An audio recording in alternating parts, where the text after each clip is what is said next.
Ooh.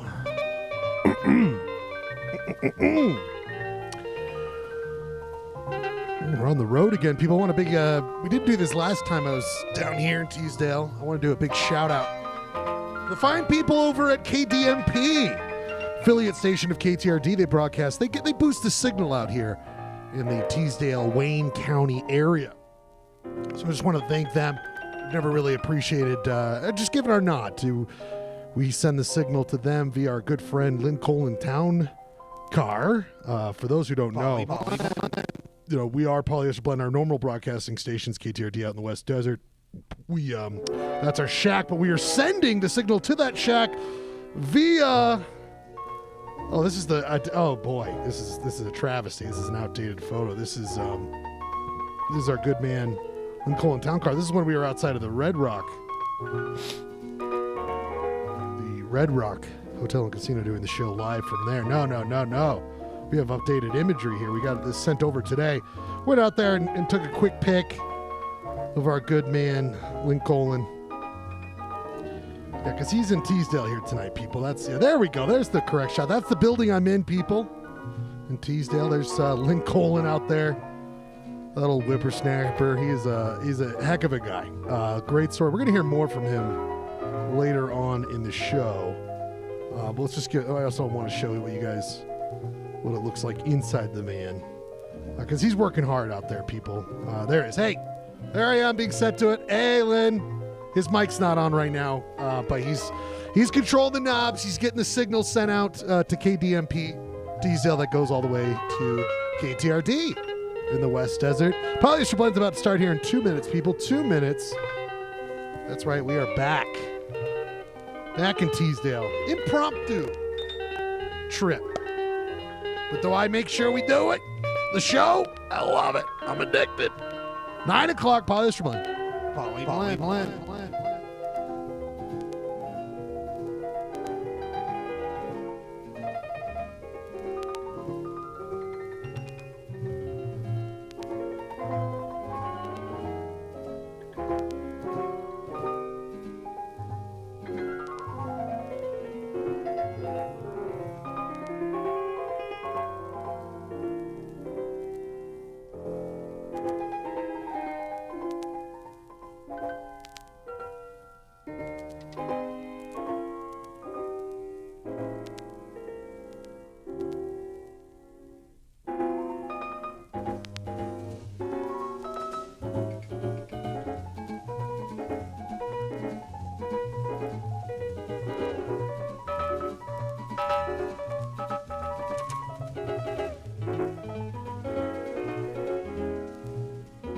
Oh, people. Monday night. Less than a minute now till we get to Polyester Blend. Flagship show. So much to get to here tonight. Oh!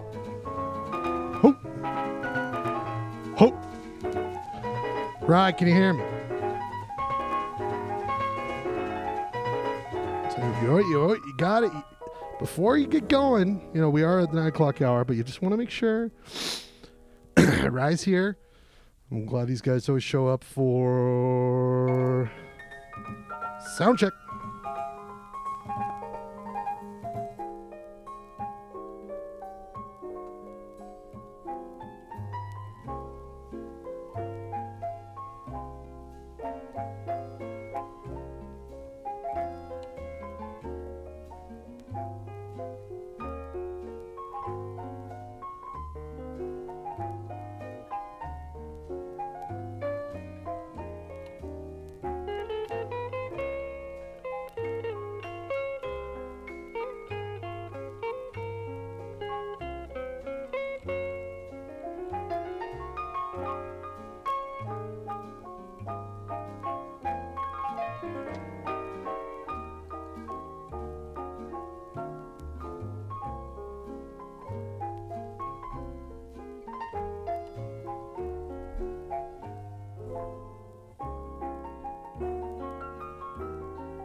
Rye's still in trouble. I think if you're in the chat, let me know if you can hear me. Or somebody text me, for God's sakes.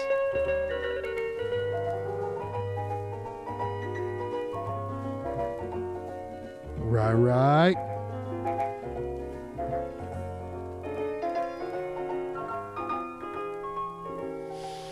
Because I think I'm going out. I think I'm broadcasting. But Rye looks very perplexed. So he's kind of freaking me out.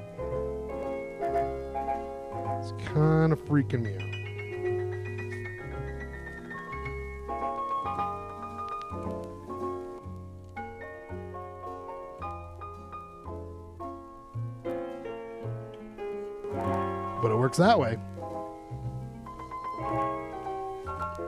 I got it. Whoa! Can you hear me, Rye? Yes, I can hear you. Warning you with peace and love, I have too much to do. Do you hear that? Can you hear me? Yes, I did. Okay, then we're good to go, right? We got to get to it. Oh, Jesus. Yeah. Polyester, but here we go.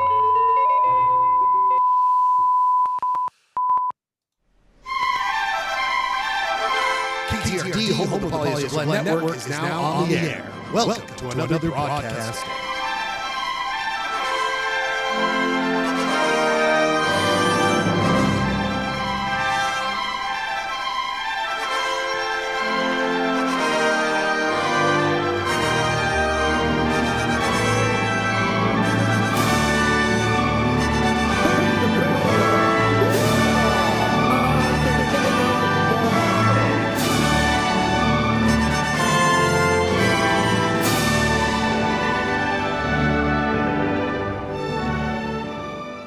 Polyester Blend Live streams Mondays, 8 o'clock over the internet from the Studio in Salt Lake City, Utah.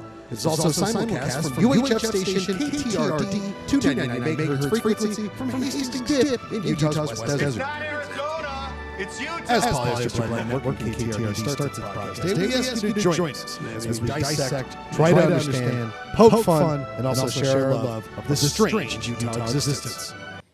Oh, you got that right. Oh, boy, you got that right. Impromptu, Rye. Wasn't planning on being down in the Teasdale. But then... You're down south? Oh, I'm back down in the desert, baby. I don't think you were in New York when I did the show from Teasdale. No. Is that right? Right? No. Where's it last week? I was there the week before. Okay. Well, anyway, wonderful Stephanie Perry was like, well, we got Tuesday off. It's Veterans Day. Respect to the vets. And we were like, oh, yeah. So I worked from here today, but we came down on Saturday. I put all the gear back in the truck. I reassembled the Schledio South. We broadcast to KDMP in Teasdale, who then sends it to KTRD in the West Desert, right? That's what's going on here. Because I got an addiction. It's an addiction for this show to be with you, to be with all the polyheads. Because Monday night is where we sit, we get together, we goof, we talk, we chat, we play games. It's Polyester Blend Live.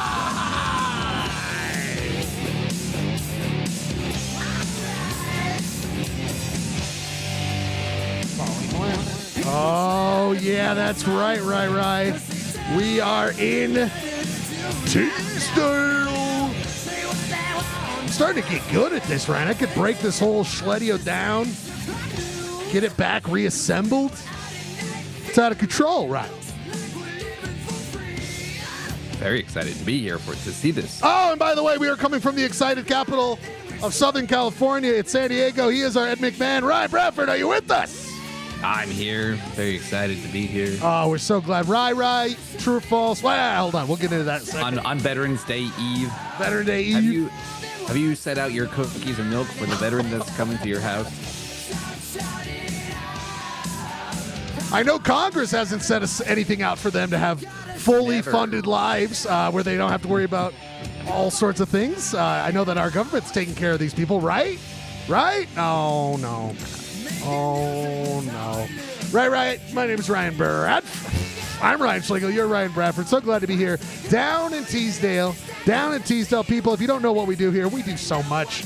We do Polyester Blend show here that's done weekly on the internet, talking all things, but we try to have a little hyper focus on Utah, but so many other things. We go beyond that. If you want to know more about us, go check us out on Instagram for all news items. Polyester Blend Live on Instagram. Just posted this, Ryan, telling people about our great and wonderful show. The Zoom link is in the top of the YouTube chat, so if you want to join in, talk to us. We try to keep an eye on the YouTube chat. There's a guy who's supposed to be really looking at it. He doesn't do the greatest job, but we try to take a look at it. Zoom link's there if you want to jump on and talk to us, as well as, Ryan, I really should call it, it's the comment box. The Polyester Blend KTRD comment box. You got ideas for the show, you want to reach out to us, there's a link in there. Right.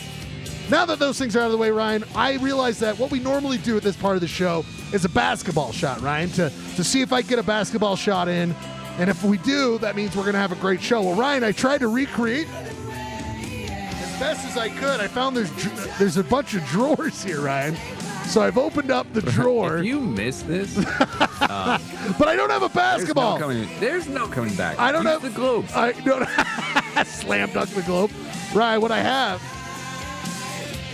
is a wadded up piece of paper. Okay, wadded up piece of paper. Okay. So here we go, people. If I feel like the difficulty is just about the same, but if you still miss it, I'm not going to move from the chair. Okay, all right. This is where I'm doing it from right here. Okay. Okay. All right. This is a good angle. We should watch it from. You want this one? Yeah. Okay. Right there. If we get this in, we're going to have a great show. Yes! Yes! Yeah. You needed that. You needed that big time. Oh, people, did I need that? Oh. Watch this, Ryan. Evidence.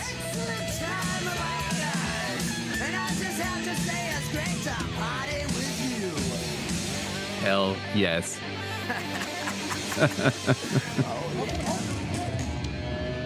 Shit, that went in. That went in, though. That did go in. But anyway. Oh, we got a good one, Ryan. We got a good one coming. If I'm getting basketball shots in like that, bud, we're going to have something special here tonight. Very exciting. Speaking of exciting, whoa. We're getting ahead of ourselves there. People, as we wait for everyone to assemble here. Great show here tonight. Got an Arkansas archive. We got You Shop Bro. We've got topics. We've got point of order. Going to check in with Lynncolon Towne-Karr, right? You remember Lynncolon? Oh, I remember Lynncolon. Yeah, he's the guy who's in the truck when we're on the road. We're going to check in with him in a little bit here. But first, Ryan, we got to get into some bullshit. Ryan, true or false, you were in New York City. The Big Apple. Ryan, city that never sleeps. Ryan, when you got NYC, you're walking around, right? You're walking around, and at a certain moment where you're like, you know what? I think I'm back in a New York groove. You know what I mean, Ryan? I thought that just the moment I set foot into JFK Airport. I don't know if we've talked about. Side note, real quick, Ryan. Side note, real quick. That song, New York Groove, is incredible. It's the best. It is the best. Here's the thing, though, Ryan. You're gonna say whose version, though? Whose version are you gonna say? Did you know that there's two versions of New York Groove? What? Did you know that everyone is like, no! Hold on. See, there's two going right there. We gotta watch that. Everyone thinks that it's Ace Frehley's song. No, brother. I actually think I want to see. Hold on. This is the Ace Frehley. It's good. Don't get me wrong. It's a great song. But Rye, I'm like, wait. The version I know is by the band Hello. I think it's a way superior version. Wow, I did not know this was a cover. Yes, it was. It's blowing my mind right now. I think it's a way better version.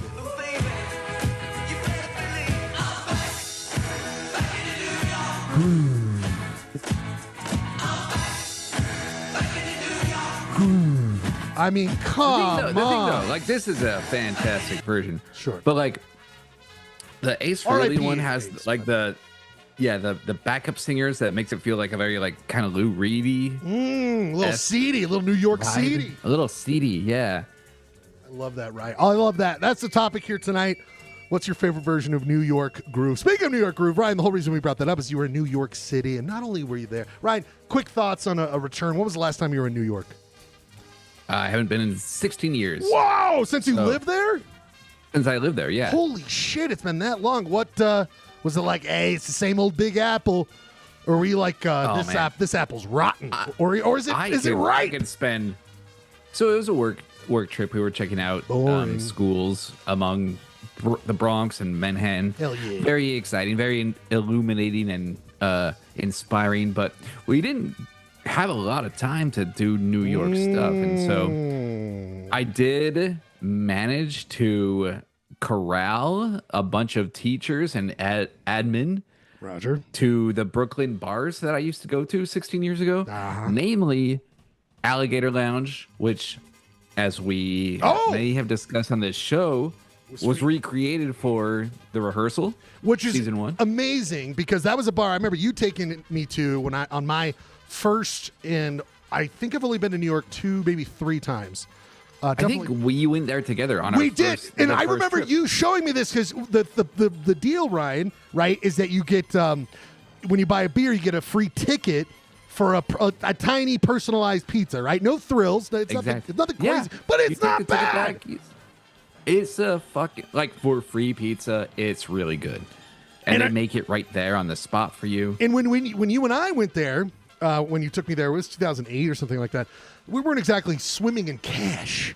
So the ability to buy a beer and get free food was like, because I mean, at a certain point we stopped. He was like, you got too many tickets, so you stop eating because you're full. Well, we don't want another pizza. But I remember being like, I was like, New York City, it's so big. There's so much competition for bars and people to go to bars. They're just giving away food. Like, because I think there was another one that also had a gimmick like that. There was a gimmick that one place gave you like 8-ounce beers for free for an hour. Do you remember that bar? Yeah, on Monday nights there was a bar that you just, for 2 hours you got free beer. I mean, I think you were expected to tip, so it was like $1. But right. It's not free. There's another bar that sadly does not exist called Trash, and they were giving out free tater tots. That's what it was. It was tater tots. So yeah, bars in New York, they're so. Like you said, they're trying to bring people in, so they have gimmicks. So I took a bunch of teachers and admin to Alligator Lounge, and the crazy thing was, like, 16 years, the prices may have changed like $1 or $2 since. That's incredible. Like $6-7 for a beer. I got a like beer. $6-7 for. I mean, I think it was $5 back when I was there for a beer and a pizza. It's one place prices haven't gone up. New York.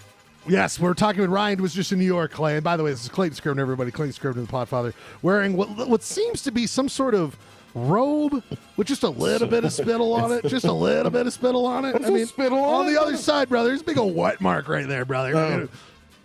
It's a sarong. What is this called? A sarong? It's a. I'm cold in this house. So you're just grabbing the rags off the floor that you got, just draping yourself in these rags. Jesus Christ, I'm logging off. Clay, it's good to be here. Last time you were in New York City. I went for a spring break with Charlie. Oh, fun. I went to the Rangers game. Oh, that's right. I remember that. That was a great show. It was epic, dude. Did all things New York sports. Dude. It's a beautiful town. But Ryan, I could spend an entire week there and not see everything that I wanted to see. I had big plans to ride the train way out to Brooklyn to see my old house. I did not get that opportunity. Yeah, when you've got work, I mean, that's a big outlay of time just to got a lot going on. Got too much work stuff going on. But you know what, Ryan? It's not work to hear about this great stuff, New York City. And again, Clay, I don't know if it sounds like, Ryan, you got tomorrow off. Clay, do you got tomorrow off? Mm-hmm. Oh, baby. This is what, I mean, it's like, it reminds me, I'm like, oh yeah, we should do Polyester Splendor tonight. We don't have to work the next day. But hey, whatever. Yeah. We're working people, and people got plenty of stuff going on. But Clay, any excitement tomorrow? Anything you're doing tomorrow for with your day off? Are you just enjoying it? Just going to get my oil changed. Wash this blanket, apparently. So actually, I forgot that I had tomorrow off until about 3:30 today, and when I was told that, I was like, "Oh man, thank you." Bonus, right? Bonus. I was like tired. I just woke. The reason I was a few minutes late is I took a nap. I've been tired all day. Sleepy boy. was a sleepy boy, and the Jazz weren't helping. They're making me go to sleep. But, We are keeping an eye on Monday Night Football. Field goal, you go for it. 10-7 right now. Eagles versus the Packs. Good stuff. I mean, same thing. It was Steph on like Thursday last week that was like, we have Tuesday off. Like, can you work from home on the road on Monday? I was like, yeah. And she was like, I'm just going to take it off. So we came down. We've just had a wonderful, the last great fall weekend, guys. Just blue skies. Unbelievable. It's been, we went on a huge drive, and then we ended up at Hell's Backbone. Nice. Hell's Backbone, Clay. You know this place. Of course. Oh, my. Of course. God. This place is so fucking good. I got my desert. My desert radar is up. Going on the annual Black Canyon trip in a week and a half. But I've been listening to that new book on tape. The guy that did Emerald Mile. He has a new book out Oh, really? called A Walk in the Park. Hell yeah. I've been listening to Kevin Fedarko, great writer. Don't know. You never read the Emerald Mile? I don't think so. I definitely know about it. Emerald Mile. It's about the fastest ride through the Grand Canyon. Oh, no, you've talked about this before. Yeah. Well, yeah, he just came up with a new one about walking the Grand Canyon from Holy shit. from Lake Powell to Lake Mead, basically. Whoa. Walk in the park. Only less than 15 people have done it. That's incredible. Yeah. It seems pretty hardcore. I remember when I just finished I'm like 150 pages in. It's like a 600-page book or something, and they just failed on their first attempt. I assume they're going to try again because there's a lot of book left. So, well, that'd be kind of a weird way to end the book. They just kind of vamp for the rest of it, Clay. Yeah, we tried. Well, anyway, I'm into this now. I'm doing this. But this is walking along the river. There's no trail. Yeah, how do you do? You just scramble? Route find. Jesus. There's just. Not gonna lie though, sounds pretty awesome. I mean, rough and tough, extremely hard, of course, Really rough. but man, 750 miles. Holy shit! I mean, because it's only 120, river miles, but you got to walk 750 to make it down. Ryan, closest to 750 miles you've ever walked. Makes me feel like an out of shape piece of shit every page. It's awesome. Yeah, I'm not gonna feel good about that. Ryan, closest you've ever gone to walking 750 miles? Probably in New York. I do a lot of walking there. A lot of walking, close to 750. Not as difficult. You can rest and get yourself a burn. I'm gonna tell you, hell of a book on tape though, if you're looking for one. Love a good recommend, Clay. Love a good recommend. Speaking of recommend, we got to recommend a couple things. People, I'm down here. We're so gracious to have KDMB, the sister station or affiliated station. Like a relay. It's like a relay. Yeah, exactly, Clay. And I'd be remiss if we didn't do some public service announcements. They got some great activities going on here in the Wayne County area. So I just want to make sure we highlight those real quickly. Don't forget, guys, Hanksville, Utah, USA. Tom Hanksicon every full moon. So, right, if you want to go dress up as your favorite Tom Hanks character, go to Hanksville, Utah, baby, every full moon. Ryan, who would you go as if you were to go as a Tom Hanks guy? I'd probably go as the Terminal. Tom Hanks Terminal. Oh, man. Terminal guy? That weak-ass accent that he had going on. That's right. Could you imagine, would you have to admit your life is a failure if you watch The Terminal one more time for the rest of your life? That's maybe take an L on that one. I mean, why would I ever watch The Terminal ever again? I'm contemplating making an entire Terminal themed trivia this month. Oh, okay. In honor of Tom Hanks. I'm pretty impressed. So anyway, Clay, next you're a fan of Hanksville, but just know you can go down to Hanksville. Love Hanksville. And get a little bit of that. The next one, just know, and Fruta. We love Fruta. If you're going to mine was David Pumpkins, but okay. Oh, David I'm sorry. Good one. Very good one. There's a lady on the very right. There's a lady dressed all the ladies. David Pumpkins. What's the one to her right, our left? Who's that? Isn't Big? Is that Big? Oh, no. That might be Big, Clay. You know you're Hanks, bud. You know you're Hanks. Is there a Burbs on there? I don't see a Burbs. From left to right, we got Toy Story, we've got Castaway, we got Apollo 13, Forrest Gump, Clay filling it in with Big, the pumpkin guy, whatever. David Pumpkins. And then my favorite character of his, Jack, what's his name? No crying in baseball. Yeah, but and he called me a walking pile of pig shit. I want to say that to someone so bad one day. You're a walking pile of pig shit. Anyway, we love Do you her. think he has one more great role left in him? Oh yeah. I mean, wait, you didn't love Life of Otto? What are you talking about? I didn't see it. You know what? It was actually really good. Was his naval World War II naval movie? I think he directed it. Actually, pretty fucking rad. Wait, did you guys see the Elvis movie? Oh, did I see the Elvis movie? I rewatched that. People That was- shit on it, but I'm like, you know what? It's kind of It's pretty good. It's pretty good. The whole scene where he's like, where he's developing how to do the Vegas show and starting off with CC Ryder is fucking nuts. A little bit over hell here. yeah. Give it a little bit over here. And then you got to go. yeah. And give me one of the wolves right over here. It's like, fuck yes, this rules. Speaking, He was, one of his unheralded roles. Catch Me If You Can. a movie I like. That's a movie I go back to. Ryan, It's a good one. Of course, it's a great. Would you Leo watch a movie, too. Burbs sequel if they came out with a Burbs? Oh, sequel? of course. I think the Burbs would be a great thing to expand into a TV series. Oh, it's kind of like Erie, Indiana. Do you remember that show, Erie, Yeah. Indiana? Yeah. Yeah. I wonder if he auditioned for One Battle After Another. Oh, the Sean by Penn. the way, we're Big gonna. Sean I Penn. want to talk. I want to get my Ryan's God. thoughts on this. Oh my god, 'cause we can now talk no stops. We can talk spoilers. so I saw excited. it today. We're gonna have an abridged version of Jeremy's. What a movie! What a picture. Oh, back to our announcements real quick. Hanksville, of course, and then Ryan and Clay. Of course, Fruita, the beautiful town of Fruita down here in Wayne County, does have a if you're going to spew into this fruit eating competition during the harvest, you guys. So if you're going to spew all this, you're going to eat so much fruit, you're going to spew into this Wayne's World, Ryan. Wayne's World, that's a Wayne I love County. it. Look at all these happy dogs. And these dogs, they're eating the watermelon. They're having a great time. So anyway, during the harvest season, don't forget to check out in Fruita the if you're going to spew into this fruit eating. And of course, the last one. This is a constant going on. Wayne Nights, everybody. Wayne Nights, Wayne County nightly movie series featuring the actor Wayne Knight. Every night at the Teasdale Cemetery, they will be showing JFK, Basic Instinct, Jurassic Park, and then just a compilation of Newman, his hit character on Seinfeld. Was he was in Basic Instinct? What a He was, fool. yes, he was the guy who's like, the interrogation, he's the guy sweating and looking at it. But, right, Clay, this might be, I might just want to do this every night anyway. JFK, Basic Instinct, Jurassic Park, and then a Newman compilation. I know. I was gonna say this is kind of your regular That's just drunk my life, watch, right? Exactly.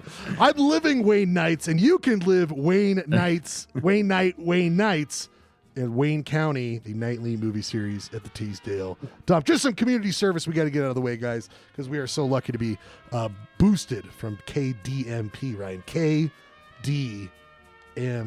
DMP, Ryan. So we are KTRD. Yeah, I've never really said it out loud. People, speaking of got it out loud. Am I missing something? You guys have an inside joke on me here?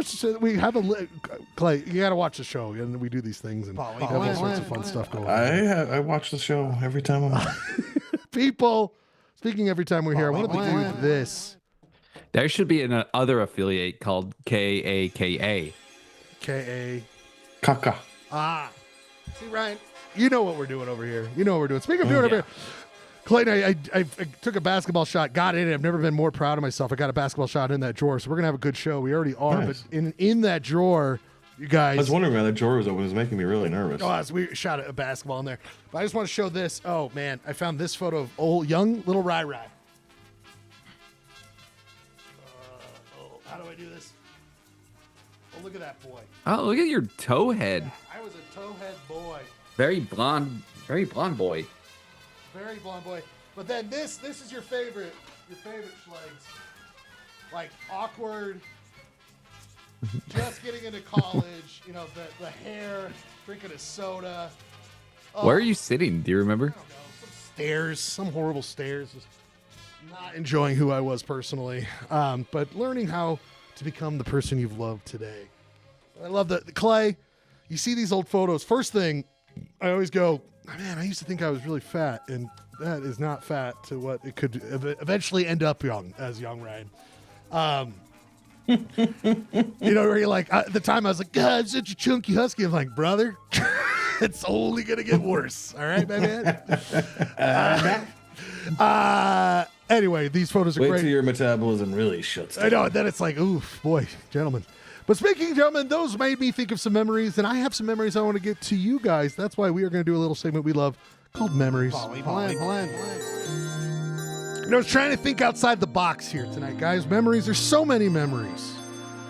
And we're not going to get to all of them. We're going to try to generate all of them. And then I was thinking, and I was like, I think everyone has this. So my first one, we're going a little abstract, a little outside the normal box. But I think you guys will know what I'm doing here. The first one, the big tree outside of your childhood house. I feel like everyone had like a big tree. Mine was a cherry tree. I remember getting cherries off of this.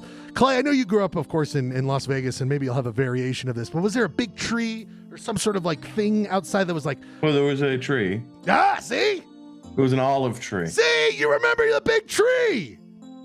Yeah. And then my mom bought some palm trees at the well, not home, it was the department store. Sure. Home Depot.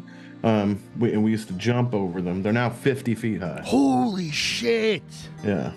See? So everyone had the big tree. And by the way, olive tree, like, was literally getting olives out of this thing? Yeah. Holy shit. It's kind of a Greek climate down there, That dry. makes sense. I never even thought about that. Ryan, do you know where I'm going with this? Did you have a big tree outside your childhood house? I'm going to be a little controversial here and say I never had a big tree outside of my house. What? I mean, I have trees outside my house now, like more trees now than I did when I was growing up. In Park City? No trees? Yeah, Sure. I lived in what neighborhood were weirdly you in? treeless neighborhoods. What neighborhood were you in PC?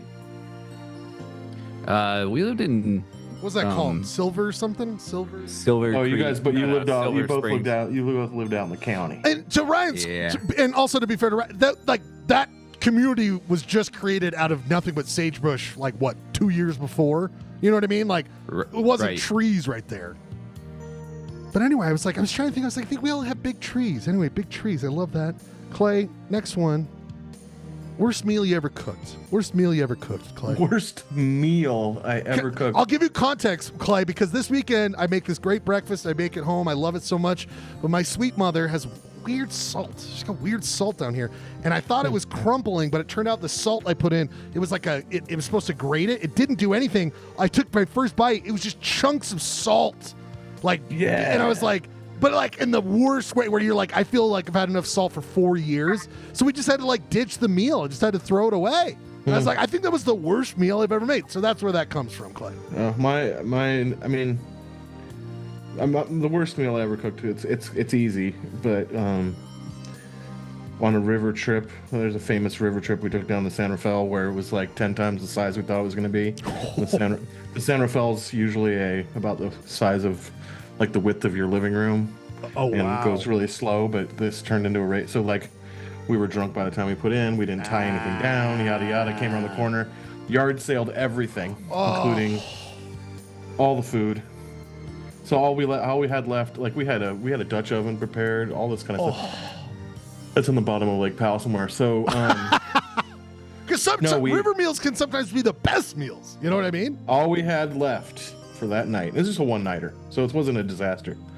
But all we had left for that one night was Pabst Blue Ribbon and like 10 cans of Pringles potato chips. And we made potato chip beer stew. Why did you have to combine Oh, my it? God. Why couldn't you just eat the Pringles by themselves? It was cold. You wanted the heat. You made the little broth with the beer and some salt. And you put the Pringles in there for some... like the weirdest potato soup. Every single person ate it. Oh, But it was terrible. now that's a good one. Ryan, do you have anything close to that? I got nothing like that. I remember when I first moved to San Diego and Jessica was at work and I was like, I'm gonna surprise her and make her manicotti, and it was a salt incident. I confused tablespoons with teaspoons. And I ended up putting it was just a manisalti, if you know. Manisalti. I will say, but there was also one night when You didn't think it was weird you were throwing tablespoons of salt into something? I don't know. Man, that's a lot. I of don't salt. know. I was new to California. It was salt in my brain. But like there was one night a few years later that she had like a really bad day and came home and was like, don't worry, babe, I will make dinner tonight. I got you. Rest your heels. I got you. And my idea of like a good dinner was peanut butter toast, which is a treat that I love in the morning. It's delightful. And sometimes like breakfast for dinner is the best dinner. Yes. And so that's one of Steph's favorite. I just like remember handing her these like dry pieces of toast with chunky peanut butter spread all over them, and watching her like chew it like a cow, like a cow, like the curd, like try to like just try to get through this very dry blend. I was like, oh, I could just see my failure on her face. So right, like nothing better than like, I got you, and then like, I'm gonna show you why I'm your partner, why you've chosen me, and it's like, no, why? What's the fucking point? Gurky's here. Gurky, our good friend. Worst meal you've ever cooked, Gurk? I think it might have been tonight. Oh, you might have caught me on the night of my worst meal ever. What happened? We got breaking news here, people. Breaking news.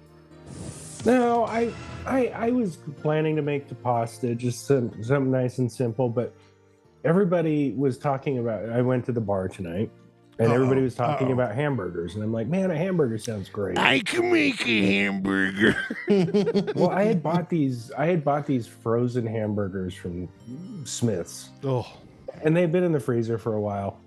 That wasn't why they were bad. They were just bad because they're so fucking salty, and the taste of them was pungent. And so wait, did they have their own seasoning? You didn't provide any seasoning, and it was already too salty? Black pepper and blue cheese, no thanks, supposedly in the burger. No thanks. But it was mostly just salt, and I took like 3 bites, and the dog wouldn't eat it. I threw it out.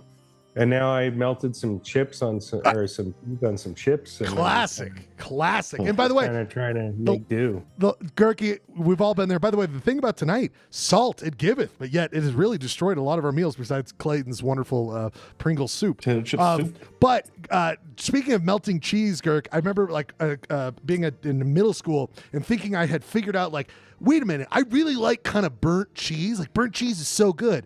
I know what I'll do. I'll take a giant slice of cheddar cheese and microwave it for, I don't know, 3 minutes or something like this. And as a kid, I was like, let's do this. And, what it turns out to be is just this oil, glop at the bottom. But I'll never forget being scared like I did something wrong. And my mom came home and I ran into the living room and stuffed it underneath the couch. And for like 4 hours, I waited for her to go to bed so I could get rid of the evidence of trying to create crispy cheese by microwaving it in the things we do as Husky boys, guys. I mean, I thought I figured out plutonium, and then in fact, they just made a disgusting oil soup. Bradford, now that you're here, you've been here the whole time. Ryan, first clothing you bought for yourself that you can remember. First clothing, ooh. Weirdly, it might have been like the weird like band t-shirts that we got in Europe. Like the very cheap, thin. Yes, those pieces of shit. I got the CC whatever. I got like the Communist Party shirt. Right. I got like a Clash London calling shirt, and it was like so paper thin. So thin. Oh my God, you're right. Because I don't know if we had gone to the DI then. That's a great one. Clay, what are your first clothing? REM, baby. Oh, band t-shirt at the show? Band t-shirt. REM green. No, I just bought it at the in the mail order. There's some, what was the name of what was it called? There was a catalog you can get at Underground Records. I always got hand-me-downs. I had the older brother, man. So well, I was gonna say, most likely mine was at the DI. I probably went to the DI. That's what I lived off of. I probably bought something from the DI. But now that you say it, Ryan, yeah, it probably was. We had gone to shows before that, Ryan. It was a band shirt. Oh yeah, it was probably a band shirt. Yeah, I now probably that I think about it. Had bought band merch before that. Yeah, that was green. So it was 6th grade. And then I started thrifting hard in like the 8th grade. Yeah, thrifting is when it was like, because you didn't have to have much. Those were the thrifting glory days, where it's 50 cents for a shirt. Late 90s, early 2000s. Now DI is like some kind of for-profit enterprise. Yeah, I'm not. It's so depressing because it was so glorious. Gurky, first item of clothing you bought? This is a really good question, actually, because I got my first job when I was 15. And so it was somewhere around Thank you that for your time. service. Thanks. I might have bought a pair of Doc Marten boots when I was Of course, 15 or right? 16. Oh, that's a great one. Because it was something my parents wouldn't buy for me, right? So I had saved and scrimped. But I worked at Foot Locker, so it had to have been something at Foot Locker. Did you wear the zebra? Yeah, man. Heck yeah, dude. You know what? Women love a man in uniform. But they don't leave anything for the guy in the Foot Locker uniform. That's the problem. Now that I think about this, this is something I haven't thought. What do you like, Ryan? When you worked at Pearl Zumi, Ryan, like, what do you think your walkaway after taxes paycheck was? Like, I'm trying to think of what mine from Bash Shoes would have been, like 100. I think maybe I think every 2 weeks I was getting like between $300 and $400, which at the time was like what did I the most do with money that money? Like, because you and I worked. I bought myself a PS2. I was like, I am the richest person in the world. I think I just bought fast food. Clay, can you remember your first paycheck? Like, how much do you think you got on that fucker? Yeah, I know exactly what I bought with my first paycheck. Oh, give it to me. I worked at Trolley Square or Trolley Corners movie theater. Fuck 15. yes. Fuck yes. Jurassic Park all summer long. It's my first job, and I bought a Vespa. What? With my first paycheck, I bought a Vespa. Not the cool. Well, cool. Not the Italian one, but no, it was a Vespa. It was an Italian, but it was it was a moped, not the 150cc. It was a 49cc with pedals. Did you start dressing like a mod and like going around Salt Lake? No, but it was fucking. It was a cool. Whatever happened to that thing?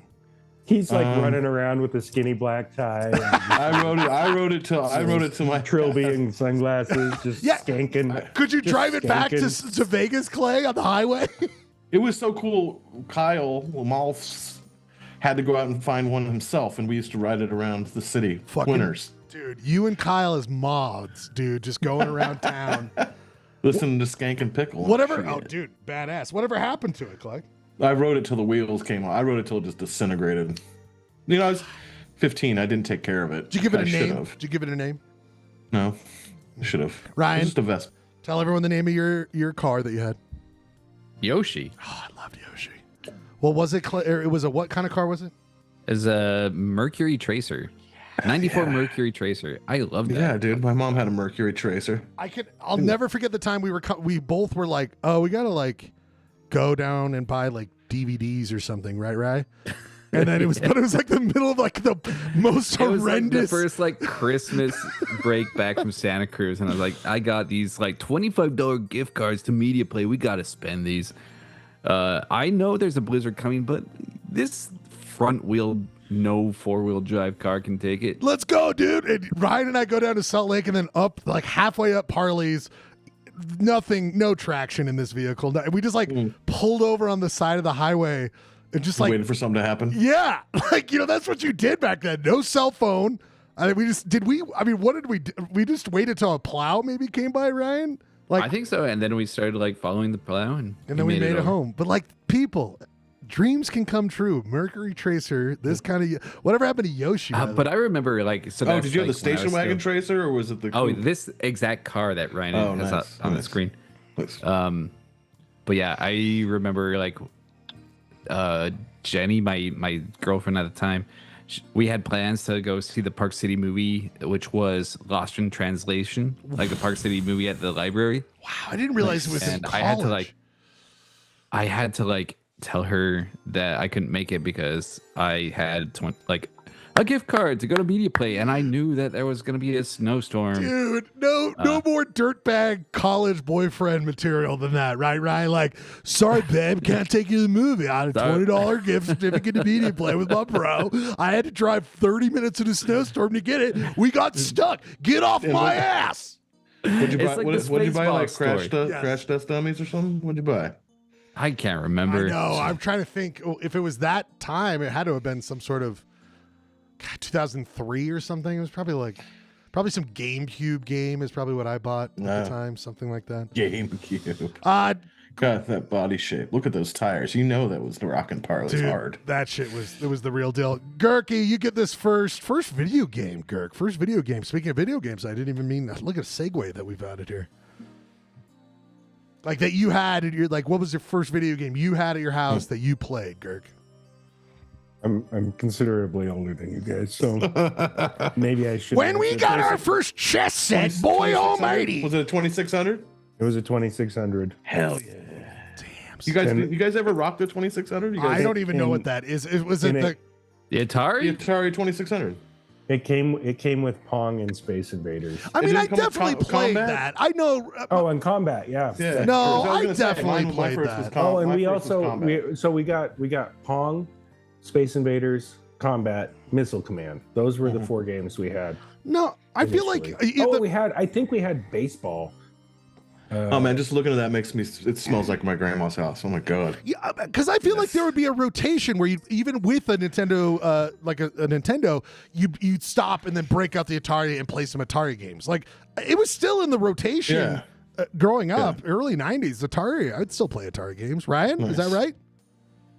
I think I got it in like 82, 83. Yeah. Oh, Ryan, you were too fancy for this shit. What was your first video game? I don't think I ever. I mean, I think it was Mario from that came with the NES. That would make sense. Was that? Do you remember it coming into your house, or was it just always there? Because that would have been. You would have only been like 1 or 2 when that came out, or was it a couple years till the Bradford household purchased it? No, NES came out in '88. Are you sure about that? You sure, Ryan? I thought it was You actually sure about earlier that? than that. I mean, wasn't Tetris 87? Maybe '86. But I think we got ours in '88. And I remember it took a couple years for all the kids. To have it. If I 85, remember, 86, you motherfuckers! Yeah. What are we doing here? yeah, but but Nintendo wasn't huge. It didn't hit the wave until I see what you're saying. yeah. Oh, I wish I had this version. So What yeah, we the got that for fuck? Christmas one year, and we got the Mario/Duck Hunt. Oh, We got Fester's Quest Fester's We got Dr. Mario. Quest. and Skate or Die. Those were I remember that like very vividly. Oh, We yeah. had those 4 games. Clay, these guys, you're making me so happy right now. Clay, what was your first one?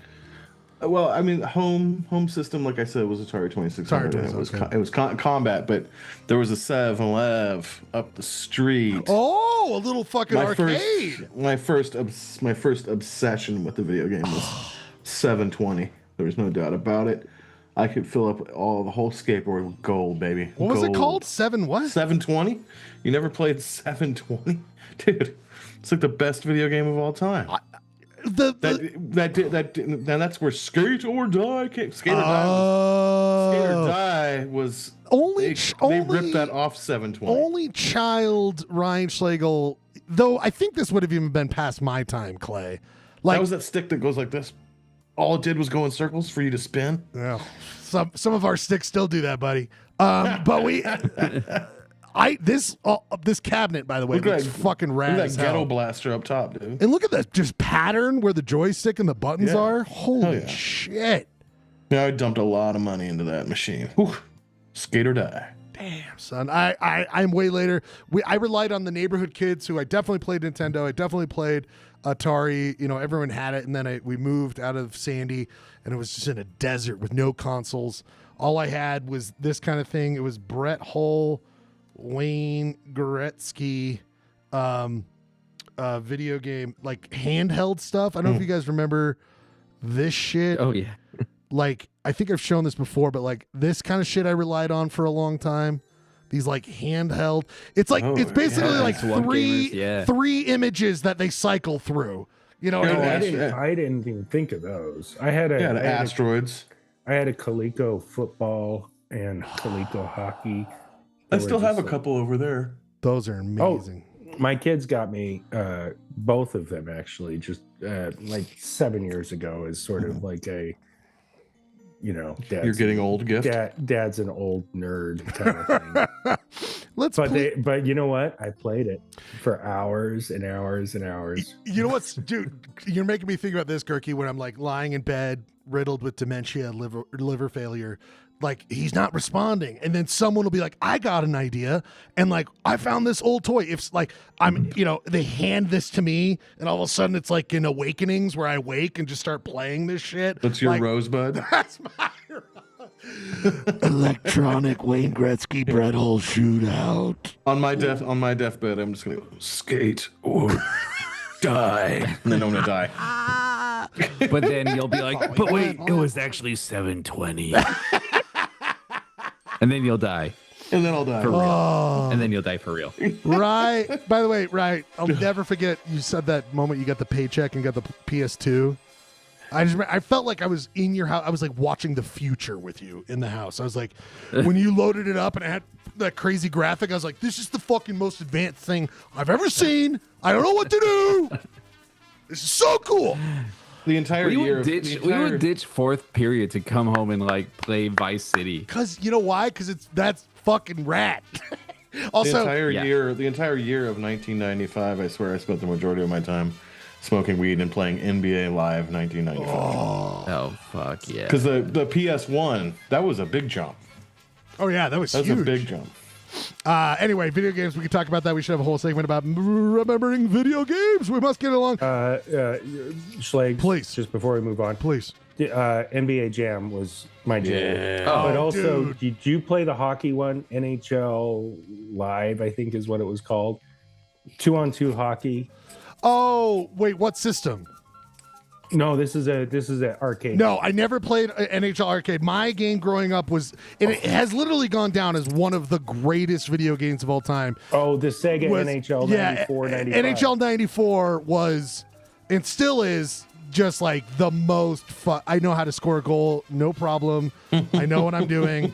I played this for hours. I do love. You guys have seen Swingers when it shows up in Swingers. No, but I have done that. No, but I haven't. But they're like, I can make his head bleed. Watch, I'm going to make his head bleed. Yes. This is the last year they let you make his head bleed. You know what? I mean, I know I'm dating myself, but that was something I did. So No, yes. that was the shitty part about 94 is it came with like an announcement that EA was not going to condone violence. So it didn't have any fighting, and the fact that it's still such a fun video game and there's no fighting is insane, because later on, there was fighting. No, there was fighting. Speaking of fighting, let's not fight over some of our favorite point of order topics of the week. We got a bunch here, guys. Point of order. We go over some hyper local news. Gentlemen, what day is this? Monday. Yes, it is. But people, Oh. Veterans Day People! tomorrow? Veterans Day Eve. well, it is Veterans Veterans Day. Day, and God And bless all through the house. and God bless all the veterans and all this stuff. Oh, are you going to go Edmund Fitzgerald? I was going to say it's the 50th anniversary of these. I didn't know that. That's also a good one. That's not what I was going to refer to, people. Hello, you there, boy. Me, sir?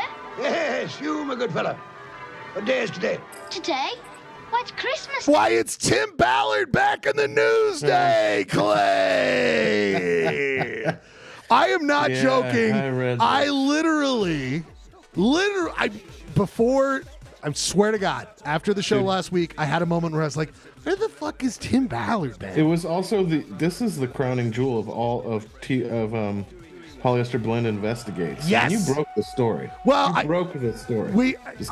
I mean, of course, Vice and all these, but we did an in-depth breakdown of the Underground Railroad. Of course, Vice had done a lot of work at the time. I think even Fox 13 had done a lot. But I think we had already talked shit about it. But we were ahead of the curve. sniffing. Because Tim Ballard was just like smelt this thing. Mustos. He was another Mustos. We saw these grifters. Like, we spent a lot of the pandemic just calling out these fucking grifters. The Bull was the number one. We fucking The bull. But like nothing. You brought him down. We brought them all We down. brought the bull down for sure, and his tight pants. But it was like, I haven't tuned in on this guy, so I'm gonna have to do some research on it. oh yeah, you've never heard about this? Never heard anything about this? I don't know why. We're taking. I just want to say credit for Gurky's hard work. Clay, please take it. I mean, we know. There's a movie. I'll just watch it. I was wondering. I didn't play the video. He could still have. It's America. This guy could still come back. Ryan Bradford doesn't know any. Ryan, do you remember Tim Ballard? Ryan, do you remember Tim Ballard? Yeah. So Tim Ballard again, just to really quickly. Now that we look back, gentlemen, it is one of my favorite. This guy is. Can we break down what's on his table there? We're gonna watch a little bit. We're just gonna watch. Okay. I don't want to watch the whole fucking thing because Jesus Christ. But gentlemen, just Clay, that moment, think in his head. I'm best friends with the ex-president, but might soon be the president again. I have have a hit movie, and I'm gonna have another. I'm being told I got to make another movie, and not only that, I'm saving people, whatever. In his own mind, I'm now going to announce I'm going to run for Senate in Utah to be a U.S. senator. It's like a movie. I feel like Clay. that was the play. Once he did that, that was the beginning. Well, it was Clay. Literally, it's open the curtains to announce over a giant, to be I am going to be senator. And as he walks out, boo, boo, he thought he was about to hit his peak. And then he goes into hiding because all this sexual allegation stuff, horrible stuff. Also, it comes out all the work they were doing was totally problematic. Not ethical at any step. What? Shocking. A thing called the Underground Railroad isn't exactly sensitive to the needs of people out there. They're mostly doing it for the glorification of themselves. This guy is a total piece of shit. Everything was pretty whack that they were doing, except when, Sean Reyes put on his bulletproof vest. That was pretty really cool stuff. I mean, that was just all the bad guys. There was literally these guys had a little what was that men's club over near Pioneer Park? They all had this little nefarious. Yeah, they would meet in that. They literally had the bad what was guys. It called, Gurky? You broke the story. Oh, sorry. Anyway, but I was just Paul. Yeah, what was that place? Max Place. Yeah. Literally the super villains, Clay, of the state of Utah would get together. Super villains, but they're just such dorks. I mean, it's such a Utah story. It's like when that the meeting of that one, the meeting of John Swallow hatching his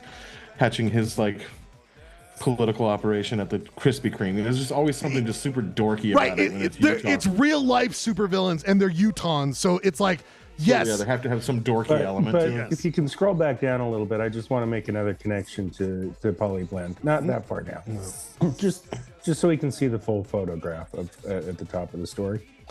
The full photograph.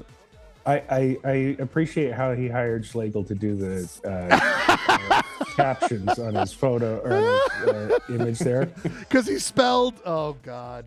Because he spelled church wrong. I mean, guys, I did want to say, but we don't make any money from Polyester Blend, so I need to do video work outside of this. So you're contracting. I'm sorry, guys. Tim called me, and I was like, you know what? Fuck my ethics. I'll do your video. What is it? Sugar. Also, this looks like a shot I would do, which is no, the curtains, and then one light on the. No, it looks like live from the West Valley Comfort Inn. What is going on here, man? If he pulls back, are there eyeballs and eyelashes on top of the curtain? Yeah. This is Mr. Hotel. He'll talk to you after I'm done. Is there any reason to watch the video, Girk? Or should we... Also, lazy tagline, the deep church. Come on, you can cover I'm going to get to that in 1 second. It's pretty long. I don't want to. You can put on part of it, but it's 8 minutes. I don't really care that much. I will just say this to your point. And you know what? He's kicking your ass. Dude, our views 44. He has 44. Yeah, we've got 1/1,000,000th of that percentage. Are we one step away from starting our own splinter organ church here? Well, is that where this ends up? The thing, Clay, is this. It's the same move. He's got to put the megalomania somewhere. Well, Clay, he's got the same move. It's there was a deep state in government.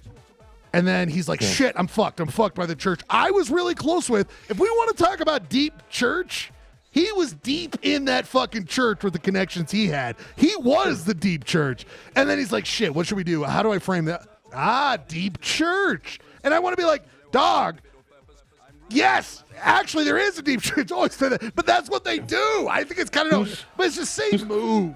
Who's Catherine? Is that his wife? His wife. Oh, well, bringing her Is into she it, huh? sticking by? Is she sticking with him? Stand by your. Well, it was kind of. It was kind of. Okay, I know we're live, so. Yeah, well, restrain. But it was kind of odd to me that like they used a clip from a video that's like 2.5 years old, 2 years old to like if that was her presence in it. I'm not reading anything into that. You don't think it's not a Miss Cave situation? She is sticking with him. Well, God bless, and I hope they're happy. But like at the same time, he's a criminal. He needs to be brought to justice. Anyway, well, I didn't say that.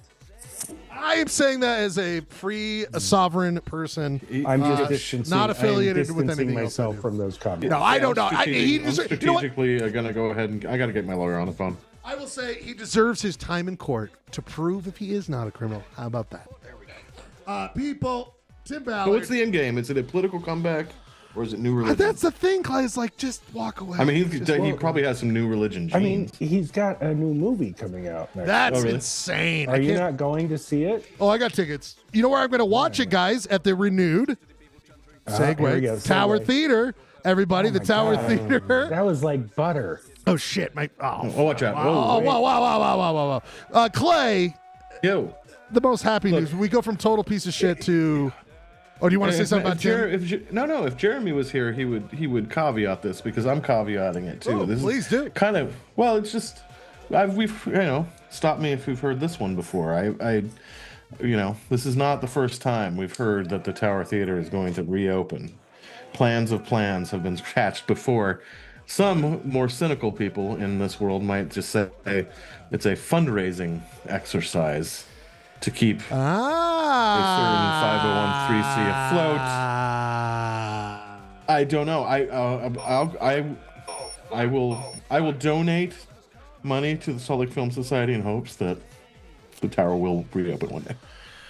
Interesting, Clay. I don't know that I have much faith in it. It's hard. I mean, again, I understand it's expensive. It needs renovation. It just is so sad, Clay, to know that it's been that long since kids or people. Again, they've got other things they probably. It's been that long anyway. since Vanilla. But like people just bullshitting in the Tower Theater in the lobby, looking at movies. Maybe I'll rent this one. Maybe I won't. Hey, what are you doing tonight? Like the Tower was a place I would just go start hanging out. Maybe it would lead to a party.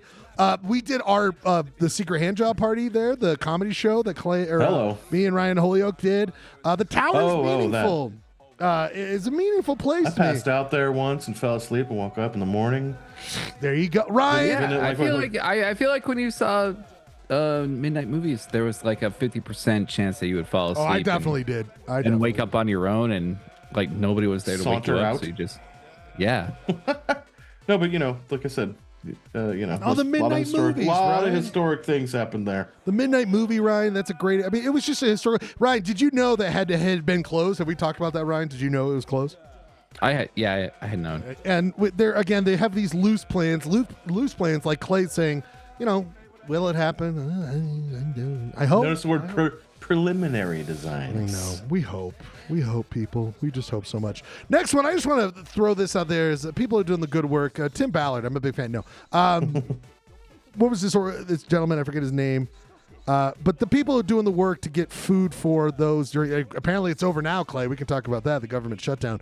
But just I don't want to talk about that. All the people doing the work to help people. It was the Mumbai. How about house. this? I mean, God bless. But how about the sub story to this is how many restaurants in SLC are closing? I mean, I think we talked about that last week. Yeah, it's a whole other thing. You're exactly right. So these people who are already struggling, doing the Lord's work, just God bless. Look at these people helping people out. I mean, I just wanted to point that out. I feel like sometimes we, it's not like a big thing to talk about, but something to talk about. I skirted around this, Clay. I don't know how much you want to talk about it. What do you think? We talked about it last week, Todd Snyder. We talked about last week. This story just got sad. The story got sadder. I mean, I hope he gets some help. It sounds like a person who just needs to get some help, right? Yeah, I mean, I can't make speculation other than there was some type of break. I don't know what it was. What fueled it, If you, I mean, imagine that's the thing. With body cam footage. Imagine your darkest moment. I think about that all the on time. screen I like know. You'll note that we did not actually post the footage. There you go. That's good. Good for you guys. And for that very reason. I probably watched it. I probably watched it for 20 seconds and was like, I don't need to see this anymore. I just, get help. Everyone take care of each other. Whatever you can do. Anyway, just wanted to follow up on that. Let's just like give a tip of the hat that like what a fun musician, like what like I don't know of a great musician because musically, but like his songwriting and his storytelling, he's brought people a lot of joy. Yeah, he's created a lot of joy for people, and I think he'll be back, and I think we can all hope he does. He'll be back. Emerges from this in a better place. And sometimes if you don't hit bottom, you don't come back, and also maybe like it could have gone worse. I know. Yeah. And you see the guy with the rock and like all this stuff. Anyway, speaking of great storytelling, you can always check and count on great storytelling over at Awkward SD. That's right, everyone. Ryan Bradford's wonderful. What do you describe it as, Ryan? A journal, a blog? What are we talking about? A newsletter? Newsletter. Jesus, how much money are you paying Schlegel for this plug? I'm just saying, guys. Wow, the guy did a great. Ryan, you want to tell your post about best friends? Because Clay, I bring it up. You love this, Clay. You're in it. Clay, you're in it. You make a small. You remember me? Well, I addressed this issue. You're the nostalgia part. I'm the former friend. Just kidding. I remember saying to you, I'm sorry. Ryan, I will just say, Steph and I, we read it together. It's not like I was like blessing the holy water and staying in. Right. Schlegel and I went to a dark place. But I will say, again, Ryan, Steph and I read it. I have the bank receipts to prove it. This was, Ryan, you're such a great writer. And Steph and I were talking about it. We were there with you for this whole trip. And just knowing that you're thinking about this and then how you describe it, it's just, you've just got great thoughts, buddy. And you're a great writer. And it was fun to be like, whoa, this is how he saw that weekend, even though I was right next to him. You made me rethink the whole weekend. And I loved your idea. So, as always, check out Awkward SD. It's not awkward. It's actually super fun to read. So check it out. Last thing before we go to our first music break, we got to Arkansas Archive. We got to get moving. Nice. We got to get moving. Okay. Real quick, you two. I don't know if you heard this. Ryan and I brought this up at the beginning. Clay, did you know he was in New York? We brought up one of the greatest. I'm just gonna say one of the greatest songs ever, New York Groove. Clay, your thoughts on New York Groove, the song? That song is special to Polyester Blend. It is very special. Why is that? Is this not going to get you like? Well, we only played a second of it, but I just want to say, Did you know I'm a fan of actually the Hello version, the original? Yeah, we played this. We played this on the OG Polyester Blend many times. Okay, see, I would say it's one of the formative tracks we've played. Can I just say before we pivot off? What do you want? Which one? The order. I'm just going to say, please. We, a week ago there was a political shift in this country. Oh, and Ryan was there for it live. Ryan was there. Yep. Yeah. The not Zoran. Not just Zoran, but don't mess with the Zoran. You know what I mean, right? Other things. I was there. I saw. Other things happened. There were some political wins. There's my friend Ben McAdams announcing he's going to run for Congress in Utah. Saw that. Any work you're doing? I think we're starting to pivot to say, let's take back the House in a year. Who knows whether that can happen or not? I don't know. Be interesting. And people won, and there were blowouts. There was no accusations of rigging, which I found interesting. Yeah, but Clay, there's nothing better than the Democratic Party having an amazing moment and then stepping on their own fucking dick the next week, brother. Like, go fuck yourselves, you guys. Like, what the fuck? I don't pretend to understand the political calculus around the shutdown vote. I don't know anything about it. I thought I don't know. The momentum was happening, brother. I was like, this is working in the favor. I don't know why. I think it could be the beginning and the end for Schumer. Dude, did you see it was on Seth Meyers' show, the Kentucky French fry thing? He tries to make some joke, and it's like, brother, like hang it up, just buddy. hang it up. Because he was making a reference to the Kaiser Family Foundation. That's what it was, Kaiser. Yeah, KFF. Maybe it's Kentucky French fries. Oh Jesus! that's polyester blends territory, Shuck. Like, get off of our that's our shtick, making horrible dumb jokes. Yeah, it was. It just was like, I mean, if their heads don't roll after, it should. Anyway, I don't want. The election. And national politics is national politics. But anyway, it is exciting, Clay. I hope that there is, of course. I appreciate anytime in politics. I appreciate what feels like an actual shift, and I think the election of Mr. Mamdani has something to. It felt like a real shift in some way. I don't, who knows. Who knows? Anyway, all I do know is that we are time for our first music break. Clay, we're doing veteran songs or songs honoring those? I actually haven't had a chance to do one. You got one? I got to play one. I think it's it's that side of military that's rough. Is it Rooster by Alice in Chains? No, I mean that's a great one. We can play that for sure. Rye, Clay, everyone out here. I thought I wanted Bradford to pick that because I assumed that was going to be. Anyone ever? We could play it. Well, we could play it. We could play it next. I have called up. We're just going to play 2.5 minutes of this, then we got to get right back. We got an Arkansas archive here tonight, guys. We're going to talk a little bit of again. We got U-Shop Pro and some topics. But guys, Sandinista by the Clash, the call up. Nice. We are doing 2.5. Clash have like. I know the first when you said veteran, I was like, like, well, I'm going to want to come from a particular place. I don't want to. I'm not trying. They got guns of Brixton. They got tons of stuff about the Falkland Islands. I'm going to go ahead and say it, Clay. I think the Clash were kind of a political band. I think they really dabbled in it. I think they were a really great fucking band. They were a really great band. I love this band. 2.5 minutes of the call up by the Clash. We'll be back in 2.5 minutes with so much more Polyester Blend. Thanks for being here.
Clash. One of the best. One of the best. Veteran songs here, people. What a wonderful Monday night before Veterans Day. So glad to be here with you for the next hour or so. Some fun segments coming up here tonight on Polyester Blood. Got to pull up one of them because this guy. Enough chit chat. Let's get to the dinosaurs. This guy came in late, but he came in with a punch, just like he does every time, except I wasn't sure if he was going to get to it, so sometimes it takes a second. It can be tough to know. People! It is renowned. We're getting so much emails, Rob, from the people being like, I love this kid. I love this segment. Do more Archosaur archives. Yeah. No, I imagine your inbox is overflowing. Overfloweth. Just like the amount of Archosaurs are there, Archosaur there. In the world, people celebrate one of our new favorite hit segments, Archosaur Archive, done by our good friend, producer Rob, who produces the show. Rob, I didn't know if it was going to happen. And yet, what do we got going on? So what do we got here this week, my friend? This might be a little bit of a short one. It's okay. We'll take what we can get. But we're just gonna jump right in. I love it. Skip all the preamble. But let's leave room for some scores. Okay. I by the way, I'm on the road, so I don't have all the score stuff set up. We'll have to mentally remember the score. That's set up at the home base. I'll just have to write it down. We can just commit them to memory. It's fine. It's totally fine. All right. This week's Archosaur is Eutyrannus hoyle. Hoyle. Okay. It was an early-ish large tyrannosauroid from the Barremian stage of the early Cretaceous, 125 million years ago, almost 60 million years before T-Rex. Originally discovered in the Yishan Formation in northeastern China, it was described by Xuxing just in 2012. It was originally... Ooh, look at that skull. It's a good skull. It was originally discovered by a private fossil hunter. Nice. Real Indiana Jones type. Three separate... No, these guys suck. And by the way, just want to say, Rob, I usually try to. I don't know how Indiana Jones was on the when I discover something, when I discover spectrum of. When I discover something like anus, I like to keep it private. You know what I mean? Just to, that's something I do too. Yeah, it looks like a disease that I might have actually. Mm-hmm. Yeah. No points for that. No points. No. I'm lobbying for points. My anus. It's a good try. Thanks. Good tries. It was originally discovered by a fossil hunter, like a private fossil hunter, who had actually gone ahead and collected 3 separate specimens of varying sizes, and then Are we still talking about anuses, or are we a proper academic and wanted to sell them. And because it was collected by a private collector, the location and everything about the location is kind of suspect or simply not shared. He gave a rough location of where it was from. So a whole bunch of good data is lost that we could have collected about the environment that it was found in, by testing the soils around there, finding other specimens nearby. There's a lot you can learn about a specimen by knowing where it's actually from. And this guy collected 3 all at once and sold them to a museum or to some academic institution. And then it was described by this guy, Xuxing, in 2012. It's the largest known dinosaur discovered with clear direct evidence of having had feathers. What? Whoa. The nearly complete holotype specimen, which was the biggest of the 3 that this guy sold, stay up the top. Oh, jeez. has an estimated length of nearly 30 I was liking feet, that WWF thing. and an estimated weight over 3,100 pounds. Its skull Hell alone yeah. is about 3 feet long. That's some polyester blend territory. Yeah. That's a, Point. that's a big boy. Mm. You know what? Let's put them on the board. Point zero. Hate to lobby for my own points here. No, You're you want it. I understand. The feather impressions found with the specimen were up to nearly 8 inches long, and feathers have been found on their necks, arms, hip. It's pretty It big is for a not- feather. not- I guess. not I polyester blend guess. territory.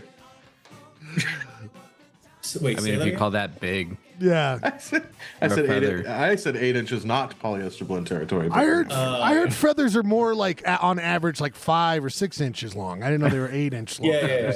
No, that's not the average. That's just the biggest. The biggest. Oh, okay. wait. How come Yeah, feathers some do balls. not keep as well as skeletons?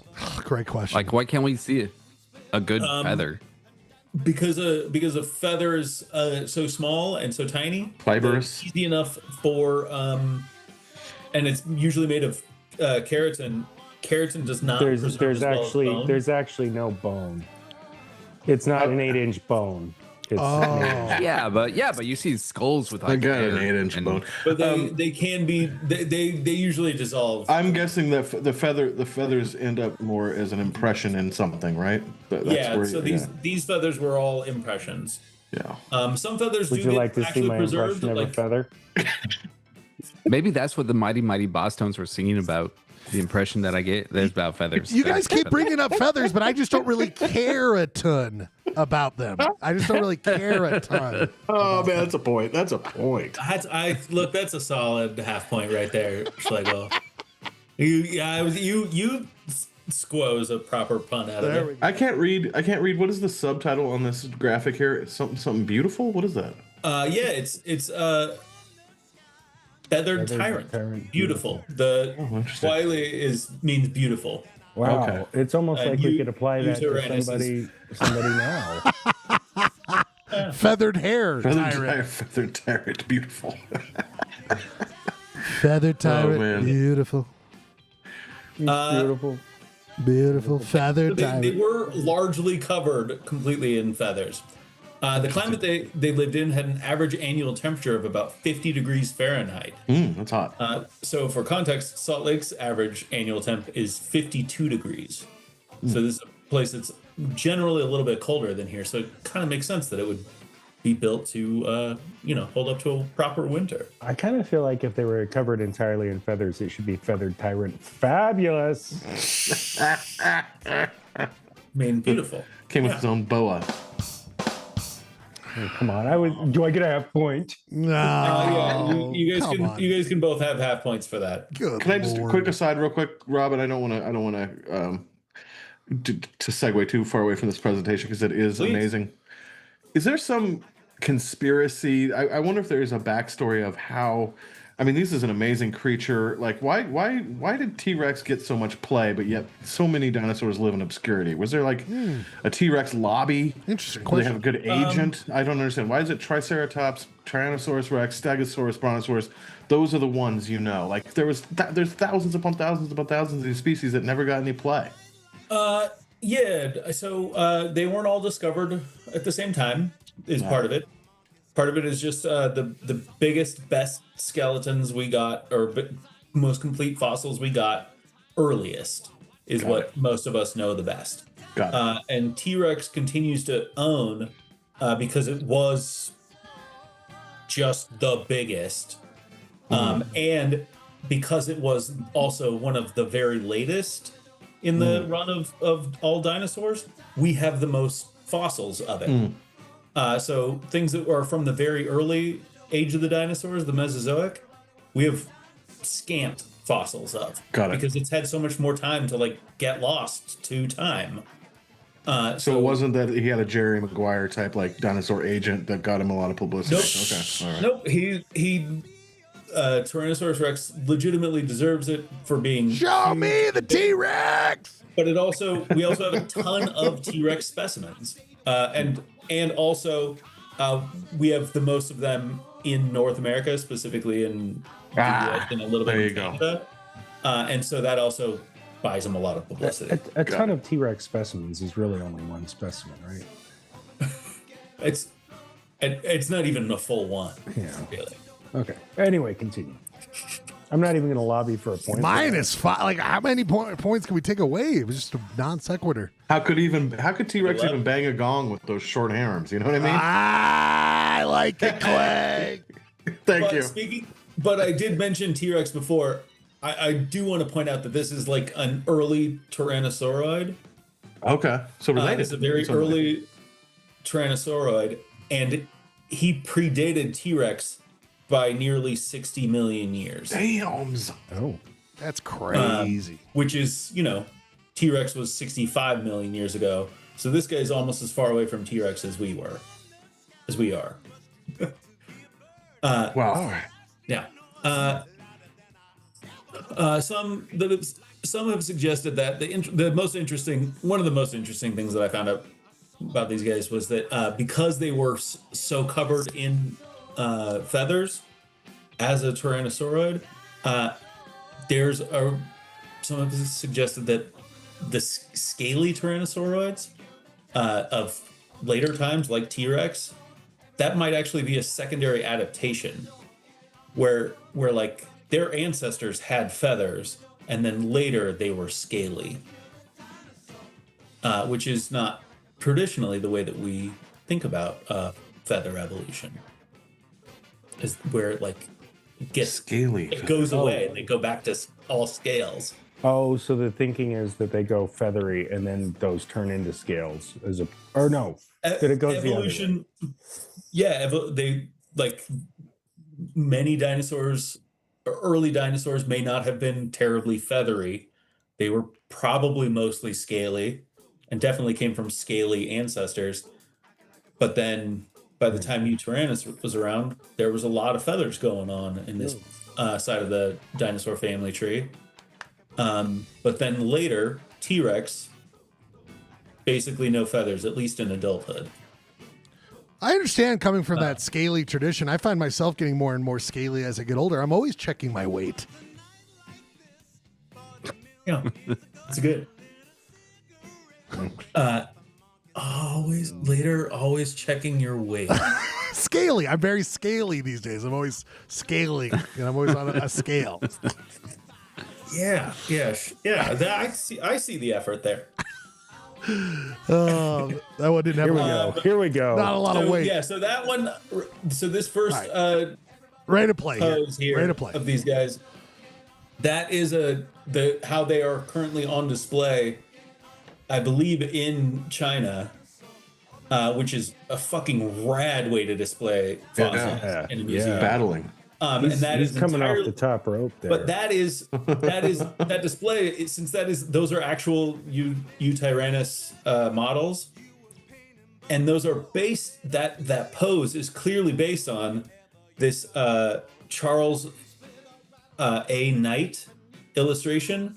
That painting that you see at the bottom there, that was done in 1897. What? Nice. Whoa. Charles Knight was one of the very first paleo artists. So this is basically him just going out and painting what he sees in real life. No. Hello. he was one of the first. He was one of the first paleo artists to imagine dinosaurs as like active, not sluggish, like tail dragging. What was his last name again? Knight. Oh, do we know if he's related to previously brought up on the show Wayne Knight? Do we know if they're maybe? Okay, just could be a possibility. Let's not squash it. Let's not squash it. Yeah, absolutely could be related to Nedry. Hello. I can just picture that dinosaur wearing feathers though. That makes it even more rad if he was wearing feathers. It makes it super rad for sure. Anyway, I only show that just because that's cool as hell, Rob. Because there's that cool painting from 128 years ago. Did you say in the last decade? People have mounted dinosaurs after it. That's so cool. And do we know cool. what the earliest artist representation of dinosaurs is? Like, I'm assuming this is up there. There were ones well before this, but okay. at that time, most of them were painting them as like big, hunky, like thick. They imagine them as like really, really thickly built iguanas. Crystal Palace in the UK or in London is a great place to see a lot of early interpretations of what dinosaurs must have looked like. So cool. That are extremely bad. Love it, but they're trying it out. You got to start somewhere, right, Rob? Yeah. What do we got here? So these are the three specimens of their three different sizes. So the biggest one is the holotype, and that's how big they are. Amazing. Just show you how big they are. Whoa! Here is an excellent introduction. This is a good sketch. Star Wars. Tauntaun. Tauntaun. Doesn't it look like a tauntaun? It is. Cut it open tauntaun. and crawl inside. Yeah. So they sound like a tauntaun. Do we know? They smell just as bad on the inside. Probably not. Amazing. Well, now I love it even more with his little pants. I mean, those are some DI like bell bottom shit going on there. Yeah, it's a fun, rough sketch. It's totally a tauntaun. Look at the fucking winter. Because they were furry and from a colder climate, they are very popularly depicted with white feathers and in wintry backgrounds, and I think it's beautiful. It's really lovely to imagine. Whoa! This is a more contemporary, like probably a lot of computer assistance in illustrating it, but it looked cool to me. Does look cool. Feels good. I like it. Well, look at this gaggle of because anuses. the three of them were discovered in close proximity, some people have suggested that they might have been pack hunters. Whoa! So this is we got a lot going on there. We got pterodactyls up in there. Crazy. Yeah. Crazy. Yeah. Good stuff. Ooh, here's another depiction of pack hunting. They're about to take this fucker down. Yeah, and you can see that like their eyes are glowing, which is this like I think that's intended to be like a representation or like a suggestion of like cat eyes glowing in like predator shit in the darkness. No, but like highly reflective eyes. I see. For like dark weather, you can see that like if it's because they were found pretty far north. This province in China is pretty far north, so like they probably had like pretty long dark winters. And I don't know, good stuff. Oh, and look this at is this my favorite paleo artist. That guy. Oh, he really knows how to make things. I don't know, feel extremely organic. Yeah, real, and I really like this guy. Unbelievable. That's the whole thing. We got another hit segment done. Yeah. It's in the archive along with those Archosaurs. This has been Archosaur Archive. Blend. Way to go, Robert. Good job. People, Good job, Mr. Nielsen. Speaking of good job, I'm going to say there's a couple of people who have done a good job. And there's maybe one that doesn't own Photoshop that's done a terrible job. It's not a terrible job. Girk, do you have any entry here tonight? You're not.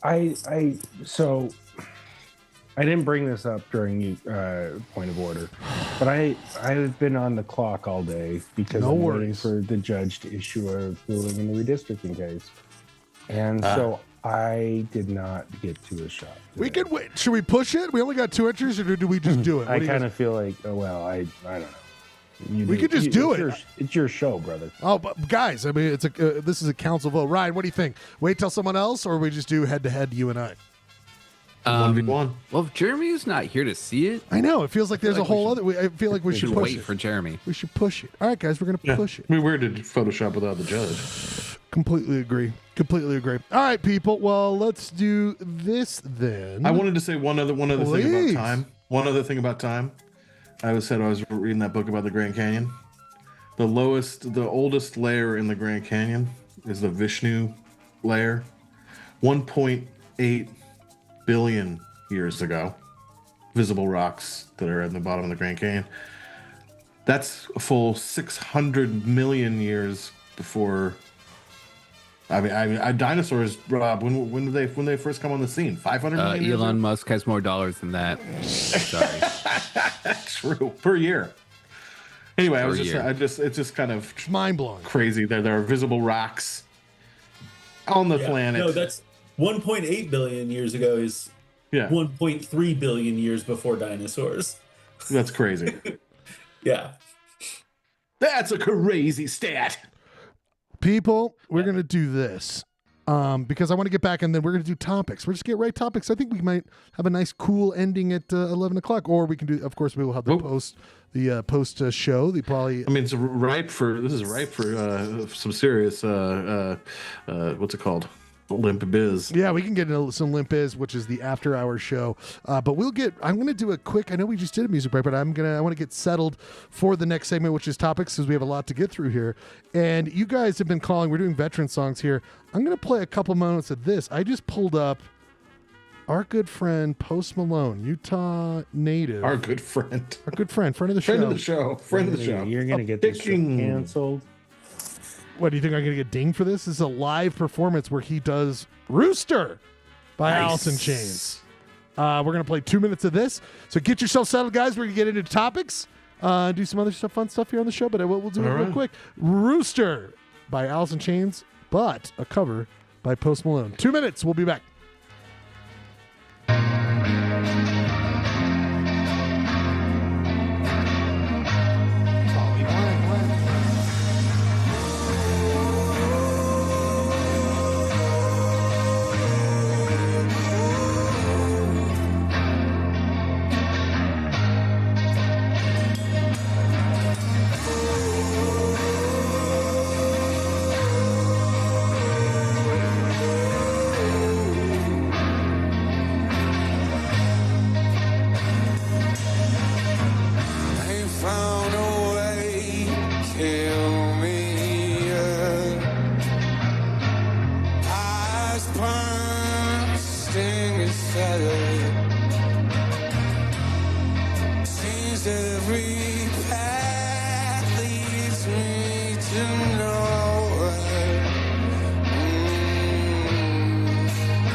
We should bring in the group on this. Ryan, Alice in Chains, what do they mean to you? Oh man, loved them as a 10 to 11-year-old. Fell out of love, and now I'm back in love with them. So, before we get into the topic, this is perfect for this show. Steph is watching The Bear, which Ryan, you have not watched The Bear. True or false? I saw the first season. Haven't kept up with it. I think the second season's worth it, but I think Steph is like kind of. I've watched every episode. Me too. I love it. I thought the last season was that season 3 or 4. 4 was a step back up. 3 was a slumper for me. 4 was a had the power. The way people who know this, they were saying that it was one of those classic things where they're like connector season. Like FX was like stretch it, give us 2 seasons, not just 1. And so that's why I think 3 was a little thin, because they it was a double album and it should have been a single LP. But Steph was watching it and she was like, God, there was one episode that ended with a Pearl Jam song, and she's like, Ryan, I've been listening to Pearl Jam every day.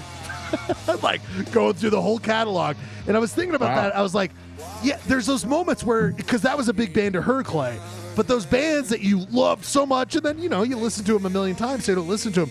But then to kind of rediscover why you loved them so much, is there a band that you've recently done that, Clay, where you're like, God damn it, I do love this band. This is why I loved them. I mean, that's a good question. New Order is always a band that I come back to. It's a band that I come back to. When are you gonna have your XTC moment? Well, I mean, I'm in an XTC latency period right now, I would say, but they'll emerge again from the sludge. Well, we've been doing this on road They'll trips. come out of the sludge for me. We've been doing on this road trip thing where it's like we listen to full albums. Where I learned that I actually really love U2's War. Is it War? Wow, going to U2. That is an unexpected twist. I was never a U2 guy, but damn, that album's fucking good. But I was gonna say we've been doing what? Isn't it War? No, I mean U2, their first 3 albums, you could still make a case that if they would have stopped there, they would be as cool as some of the other bands that are in that cool canon. But the fact that they kept going and became, the biggest motherfucking band, the biggest band in the world, it's not cool. But like if they would have stopped at War, it would be like, God damn, dude, can you believe they broke up after War? What the fuck? The hits are the hits. Don't get me wrong, but even a song, I didn't know this song, and I was like, this is a fucking banger, man. Refugee? Refugee? Yeah. Well, you know what I mean? I mean, it's like, wait, what? What is that? They were a little bit more rebellious. That was during the Troubles. The Troubles, Sunday, bloody Sunday. Yes. They were rough edged blue collar band back in the day, and then they put out Rattle and Hum. Also, I mean, right? I mean, Sunday, bloody Sunday is a fucking good song. It's a great song. Ryan, where are you at with this YouTube business? Or to that ultimate big question we're asking, a band that you were like... We're just dropping, the 5 viewers we had, they're all just dropping there. It's like, oh my God, they're going down to YouTube. Well, no, I mean, we're going to get to topics in 1 second. But Ryan, you actually just, of course, your Awkward SD, this just kind of plays right into that, was about nostalgia. And you had that great, what was it? How did you describe it, Ryan? Like something, it was thick or something? What was the feeling? What was it, Ryan? I can't remember. Well, you just described it as like, it was like being like thick. There's something. Oh, yeah. I mean, the whole thing was like that whole festival is about nostalgia and like knowing smugly, whether this is true or not, but that you lived through the best music era. Now you're going that world. You're going that way. I'd say, I will say one thing. One of the best album covers of all time. Very evocative. Oh, yeah. No, I mean, I was never a U2 guy, but this is the game we're playing, which is I don't get it. Like Steph gets to choose. We're going to play whatever album she chooses, we're listening to it all the way through. And interesting. And it's kind of fun because, it turns out my wonderful Steph has great taste in music. So, she doesn't lead me astray. I'm just getting music I maybe never would have chosen, but is really good. But what we did commit to was listening to all the Led Zeppelins in a row.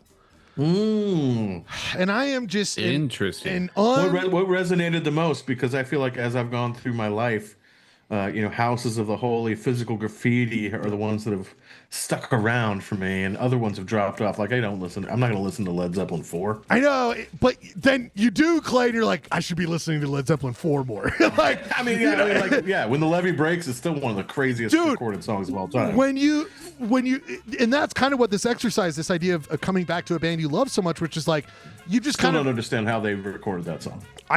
Please, I want to hear more about this in 1 second. What I was going to say is that, you take for granted, like, oh, we all know 4, but as you were so deep into the fandom, 3 emerges for me. Houses of the Holy, of course, Physical. But then there is a moment of re-listening where you're like, well, there's a reason 4 is probably the most popular, and you listen to it and you're like, yeah, you know what? That's a pretty fucking good album, And even the like bluesy stuff of number 1 and part of 2 is rough. It doesn't hold up to much, but there is stuff in there that holds up. So anyway, it is fun to I'm having a moment of like, there was a reason I fucking love this. But the guitar riff in "Whole Lotta Love" is widely considered one of the greatest rock riffs of all time. It's incredible. Well, Ryan, sorry, you didn't get to answer any band that you recently have Did it come from that festival, or is there any band that you were like, God damn it, I do love this band. I do like rock and roll, and I do like Jet. For sure. Who is that? I've listened to those Cursive albums that they played. Oh, yeah. Like a few times since then. I'm like, God damn it, Cursive rules. Clay, did you ever get into Cursive? That was probably a little later for you, right? Yeah, I mean tangentially, but yeah, not like as probably as much as I should have. It's not in the wheelhouse. Yeah. I mean, this was like Ryan Schlegel going to work at a pizza place with Ryan Bradford, getting his generals done at Salt Lake City Community College. I would walk the halls of Slick, just blasting. It's good stuff. I will say there's also the bands where you're like, I could put that on and it's going to sound just as good. The other day I put on Lonesome Crowded West by Modest Mouse. It's not that good. Oh, and that vibe. Interesting. Oh, I listened to that album for a year straight. I go back, I'm like, this is not great. But that could be the space I'm in. It could come back like Tim That's Ballard, a great question. We should do that next time, Clay, or for our music break. Our music next time is bands we love that we're like, I don't know if I really like them anymore. Like I listened it to the freaking label fell off the CD, man. Come on. Ryan, do you have one of those? Or you're like, I've never had a miss. I like the good stuff, man. Yeah, I never. You've never turned your like back albums on. that I've. Oh. Yeah, albums or bands or songs that you're like, man, I fucking not really. Nah, I'm good. I'm nothing there. Whew. Most of the what's the Fat Record bands? Oh yeah, those are a little. Like the that's punk rough. bands from the NoFX label. My vagina. I was pretty into those bands. You could just stop at NoFX, homie, if you want to. Yeah. No FX. No FX. Anyway, good stuff, people. Speaking of good stuff, let's get to our segment we all love so much. We got a lot to get through here. Let's get through it. People, time for our little segment we love to call Topics. Topics, everybody. I thought about doing an angle like this, where I was on the couch, and you guys are there, but I don't have a monitor I can really see from, so I bailed on that. We're just getting a whole... You've really... I mean, how does Pauline feel about you? Like, kind of schludioing out her. Well, that's the beauty. Well, first of all, building. Her and Tony are in Chicago, where Tony's from, for his sister's birthday. So they're not here. What up, Tony? What up, Tony? Tony, we love you. But this is actually this is building 2. So there are 3 distinct buildings. So the main building is where the beds are and all that. That's where that is. This has always been a writing room. This has always been a space. It's a site. The garage is right there. So there's a 2-car garage right there. This is an artist retreat type domicile. Exactly, my man. This is where I come, and this is when you guys are like, how does he do it? How does Rye come up with another great idea?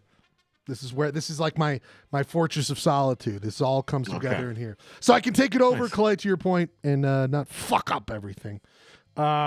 People, where did the goddamn... There it is. People, this is a game of topics. We gotta know where you guys are at with this shit. Where are you guys at with this shit? Gotta get up on some topics. People, we start off with verses. 2 things coming together, Clay. Start off this with, are you a big fisherman, Clay? You a big fisherman? Like I said, I thought when I bought a cabin 18 years ago that I would get into fishing and never did. Clay, but when you did fish... But I have fished. I have fished. If you were to go out today and get the gear, get going, you're going to worm, you're going to go fake lure. You're going to get that worm. I know it's different. We're not talking... Fly is a different thing. We're talking casting a reel out or the opportunity for a worm or a fake lure. Are you comfortable with the whole, So you're not... So when you say fake lure, you're not including flies in that? We're not doing fly fishing. We're doing reel fishing because it's the idea of how often have you hooked a worm, Clay? And it's not the most fun thing to do. Whenever I think of fishing with worms, it's like my grandma in Texas had an earthworm box on the side of her house. We would get the pail, we'd put earthworms in it, we'd go down to the Blanco River, we'd hook those things, earthworms right on the hook, and cast right there on the Blanco. So I mean, it's very attached to nostalgia of my childhood. I get it. So I have no connection to fake lures. So I'm going to go with worm. It's a worm for my guy over here. Ryan Bradford, have you fished a moment in your life? I fished before. Yeah, we're not talking listening to fish. We're not talking eating fish sticks, bro. Fishing never for mind. compliments. Never mind. I'm just when you say that, I'm out of here. But I think it's always been worm.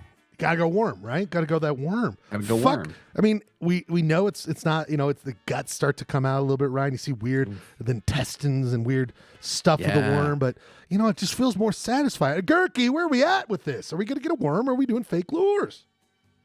I don't fish. You don't fish. I don't fish. But if I were to fish, I would probably use a fake lure because there's no reason a worm has to die for Wow, look at this. Wow. For my stupid not doing a thing. And how do you feel? And how do you feel about these beef, the shitty beef patties you ate earlier that you threw away? No, what I'm saying is, like, I don't fish, so I'm not just going to kill a worm for no reason. Like, I'm not fishing. That's just not something. Side note: I want to know how much. I want to know, and I need to explore this. Maybe I need to seek more like therapy or something. But like, why did fishing never take hold? Like I own a cabin right by the headwaters of the Weber. Why did I never get into fishing? Is it a lame activity? Like, there are dudes that, like, it's their whole identity. And I will say, Clay, to your point, I'm a guy who has the fly fishing shit. I got all the fishing stuff, and I love it, and I've done it. But I'm not good at it, and I'm not wanting to necessarily be good at it. But you know what's really fun? Maybe I'm not patient enough for it. But Clay, having a beer, throwing out a lure. Without the fishing. Who cares if you catch something? You're just looking at water. It's just beautiful. It's just nice. It's a nice thing to do. I almost got into fishing when I watched River Runs Through It, which is like the most beautiful fishing movie you could. R.I.P. Red. But you decided to go on the other side of Brad Pitt's character, just get into degenerate gambling. Okay, cool. That movie. Solid move. The other one is. I'm sorry, we're going to have two sides. By the way, Legends of the Fall. Have you guys watched that movie anytime recently? No, I didn't. I didn't watch it. I didn't. That movie makes me feel weird. But I kind of like it. One more thing about fishing, and I probably have told this story on the polyester blend before, but I will say it one more time. Ken Perko's grandfather, he came out here to go to hospice before he died. He's 97 years old. Mm-hmm. They drove past Oakley, and and Ken said, "Grandpa, my friend Clayton has a cabin up there, up in the mountains there." And he said, this guy had no legs because he was advanced diabetes. Anyway, he said, "Does he fish? Does he fish?" And Ken was like, "Nah, he doesn't fish." And he said, "Oh, it's a drinking cabin." That's my favorite line. That guy pulled out a sniper rifle and got you from 15 miles away. Died before he ever met me. Yeah, he just like got it. Hence the diabetes. I was gonna say, by the way, go back earlier, Gurky. Question for you. You know what I find myself these rainy days, these rains. You know what comes out? Rainy days and Mondays always get you down. But you know what gets me down more is when these snails come out, Gurk. Oh. And I'm walking to my car, and I just hear you're crunching on those snails. Yeah. I don't like crunching on snails. Your thoughts on this? I don't either. Yeah.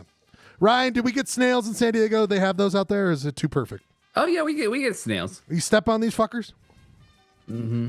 Yeah. I mean, it sucks. No, really got snails. No, not a snail in the entire Las Vegas Valley. I'm convinced. Oh, that's a good point. Just squirps. Is producer Rob still here? Producer Rob? I'm still here. Worm or fake lure? Oh, I thought you were going into a snail versus. I mean, we could do it. Yeah. I don't usually try to keep all the fish I catch. And listen to this guy. All the fish he catches. Worms only hook them in the gut. So you don't release a fish you catch on a worm. See, listen to this. A real fisherman shows up and gives us the info. A lure catches them in the lip, and you can detach it and throw them back. See, this is why I love it. Producer Also, a lure is a much more active form of fishing, and that's just more engaging for me. I love it. And this next question is for you. I know you've dabbled with tobacco products, Rob. I'm just going to say that. I've dabbled. Would you dabble with a cigar or a pipe? Ooh.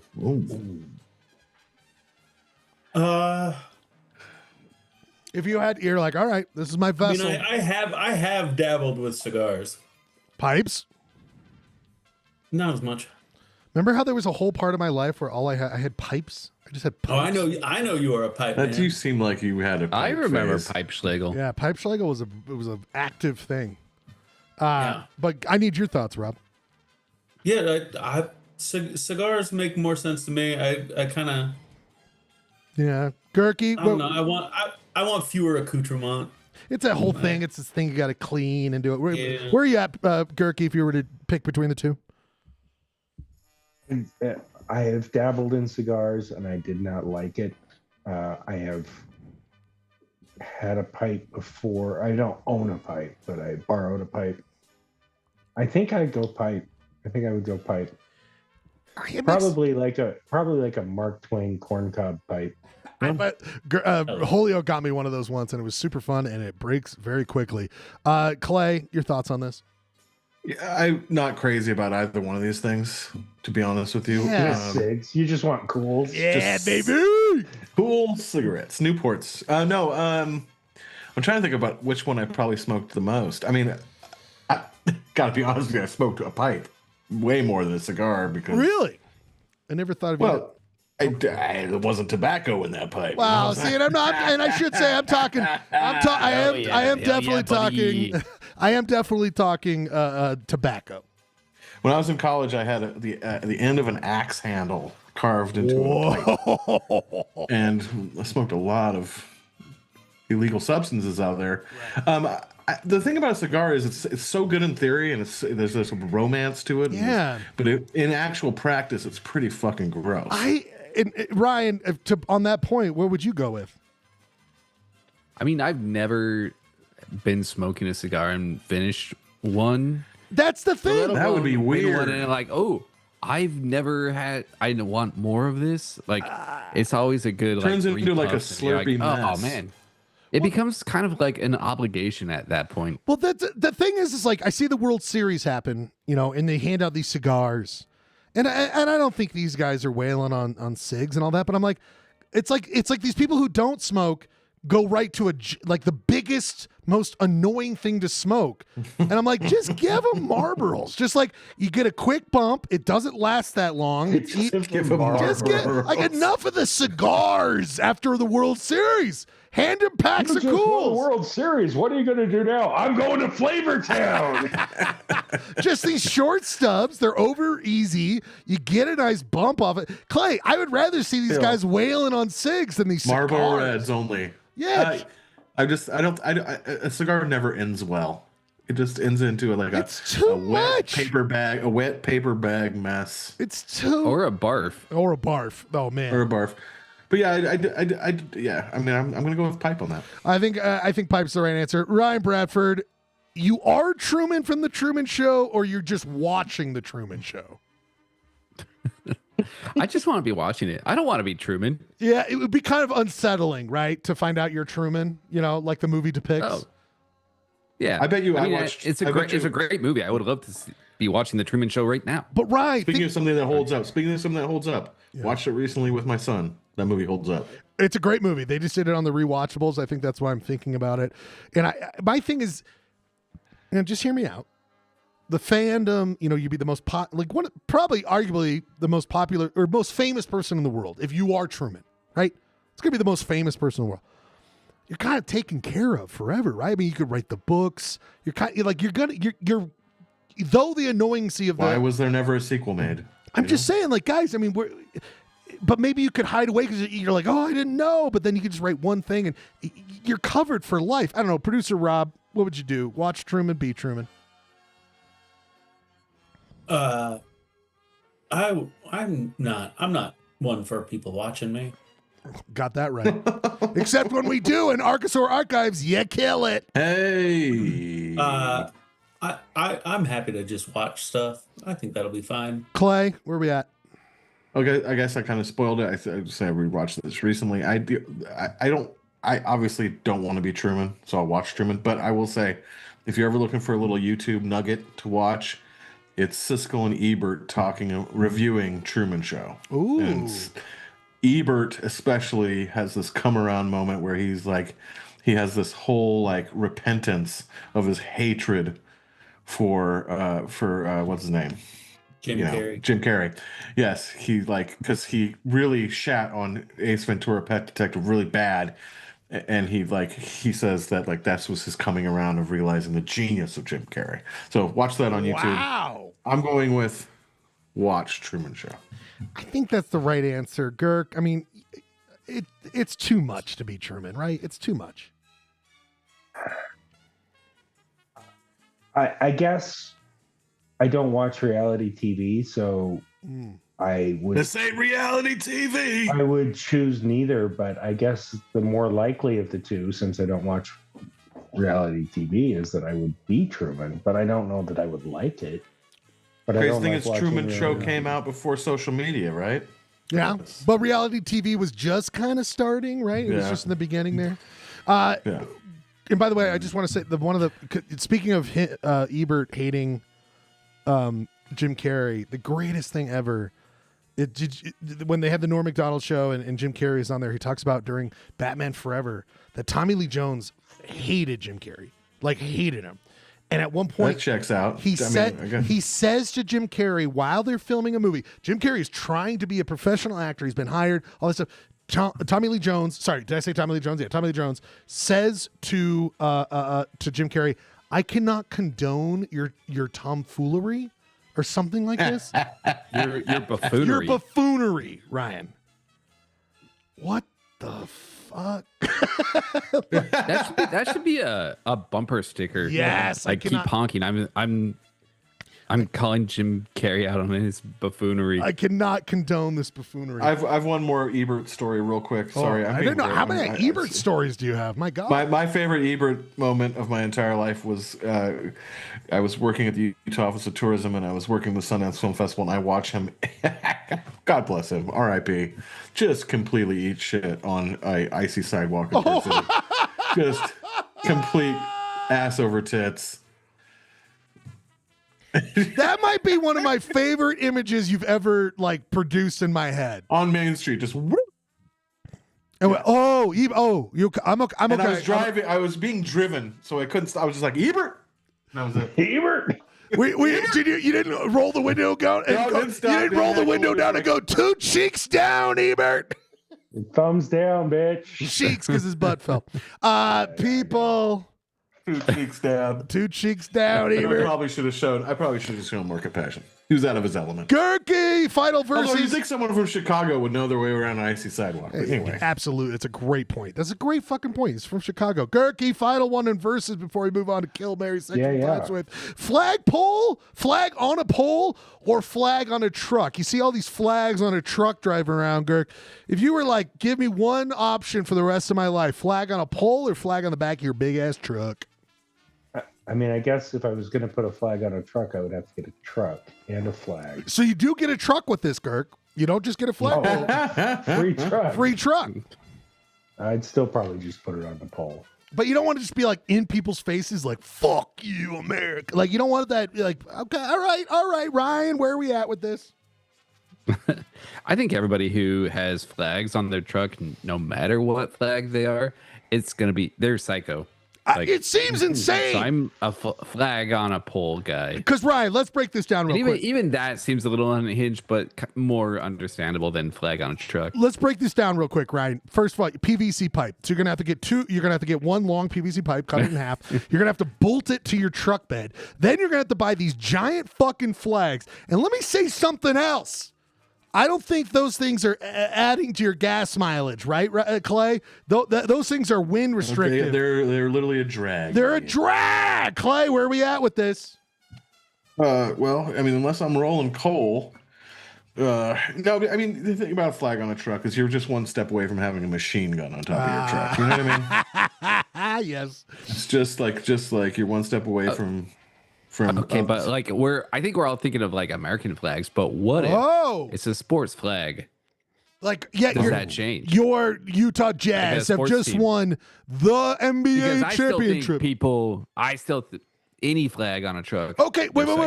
Now, Ryan, are you saying those like the ones I had this for a while? The ones that attach to the window, the little tiny guy, how about any flags on a truck at all? Is what we should. Baby on board. Maybe a Garfield. Not great. No. Not great. Do we need these flying things here? I just don't know. I don't think we do. I just think yeah. Like I said, you're one step away from having a technical. Let's go with you, Clay Scrivener. Kill Mary sexual times. You know, I am a huge fan of this part of the show. You show up to a new town. Clay, you show up to a new town.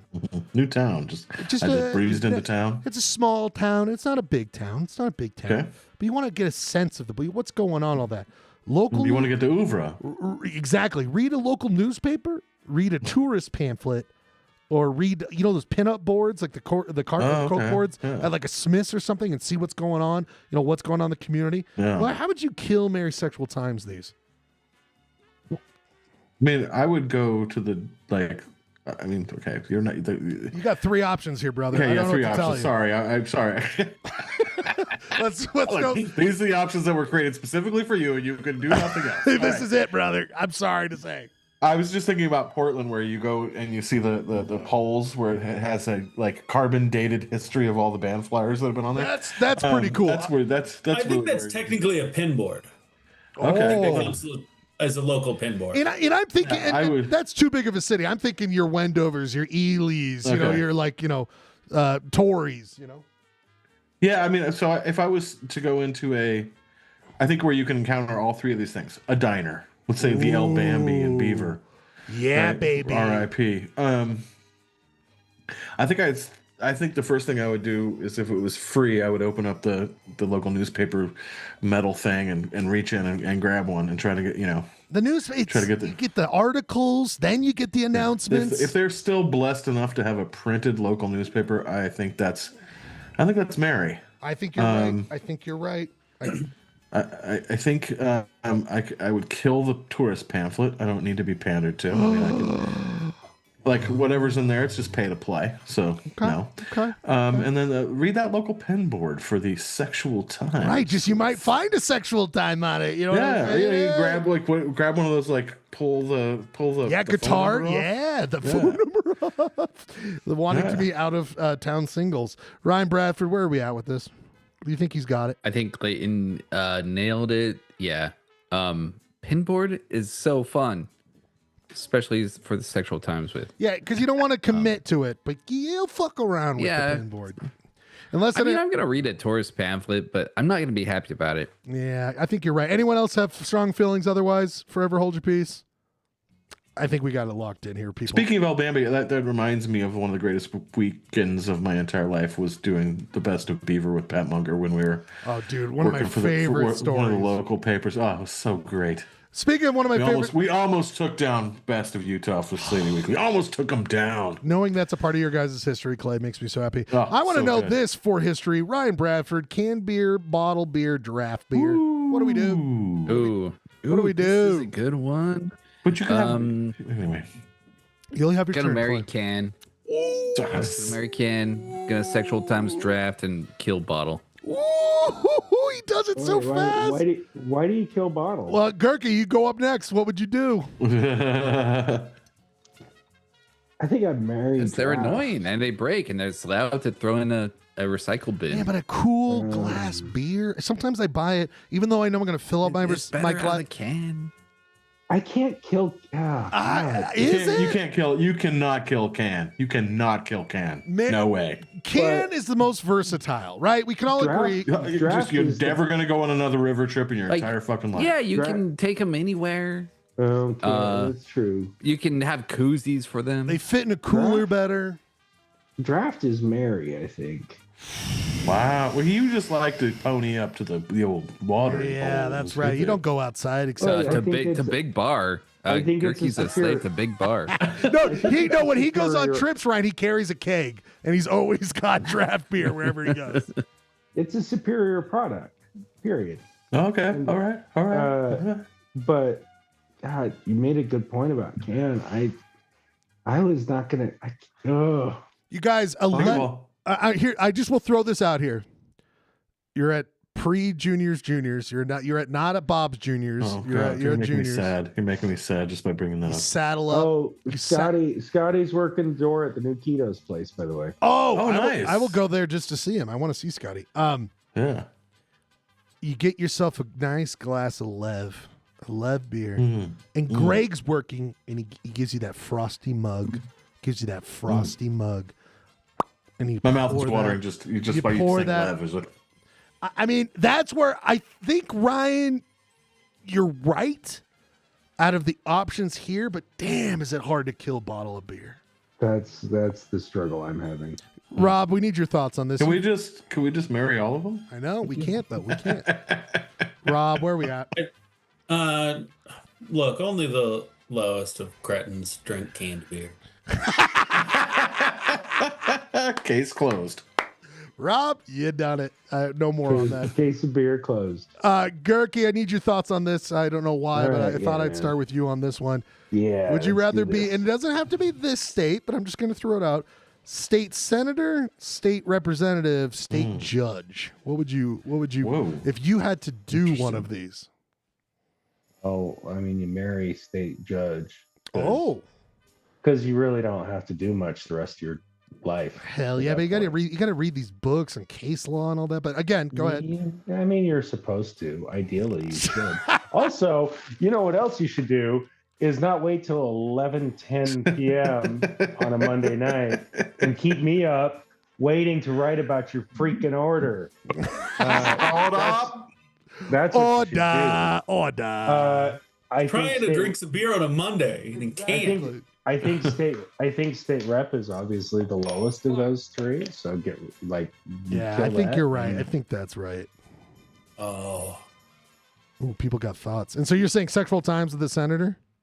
And how many people have if said I that? could tell you how many times I've had sexual times with the senator. I think that's probably right. You think- I would I just Please. hear me out here. I feel like, based on the behavior of this group, might want to consider killing state judge because, you get caught doing anything wrong, you're disrobed. No one wants to get disrobed. You know what I'm saying? Absolutely. You're politicians. You could really work your way off some serious scandals. It's a great Boy, point. but Clay. if you bring negative attention to you as a judge, you are done. You're fucked. There have been 2 judges who have lost their jobs. Oh, by the way, What was that one judge that got busted for drunken behavior in downtown Salt Lake? That was like 19. Oh yeah, that was the King of Zion, that guy who was on CBS 60 Minutes. I still want to find that footage. Yes. Where they followed Yes. him around. He was a FDR appointed judge of he was a Utah. he was a federal federal judge. federal And he was a judge. notorious drunk, and they filmed him on Main Street. Robert Eberting it, just stumbling and bumbling on Main Street. I have a book. It's the something of Zion or something like that. There's a book. Yeah, but I guess what I'm saying is, if you go down as a judge, you go down hard. Yeah. Hard.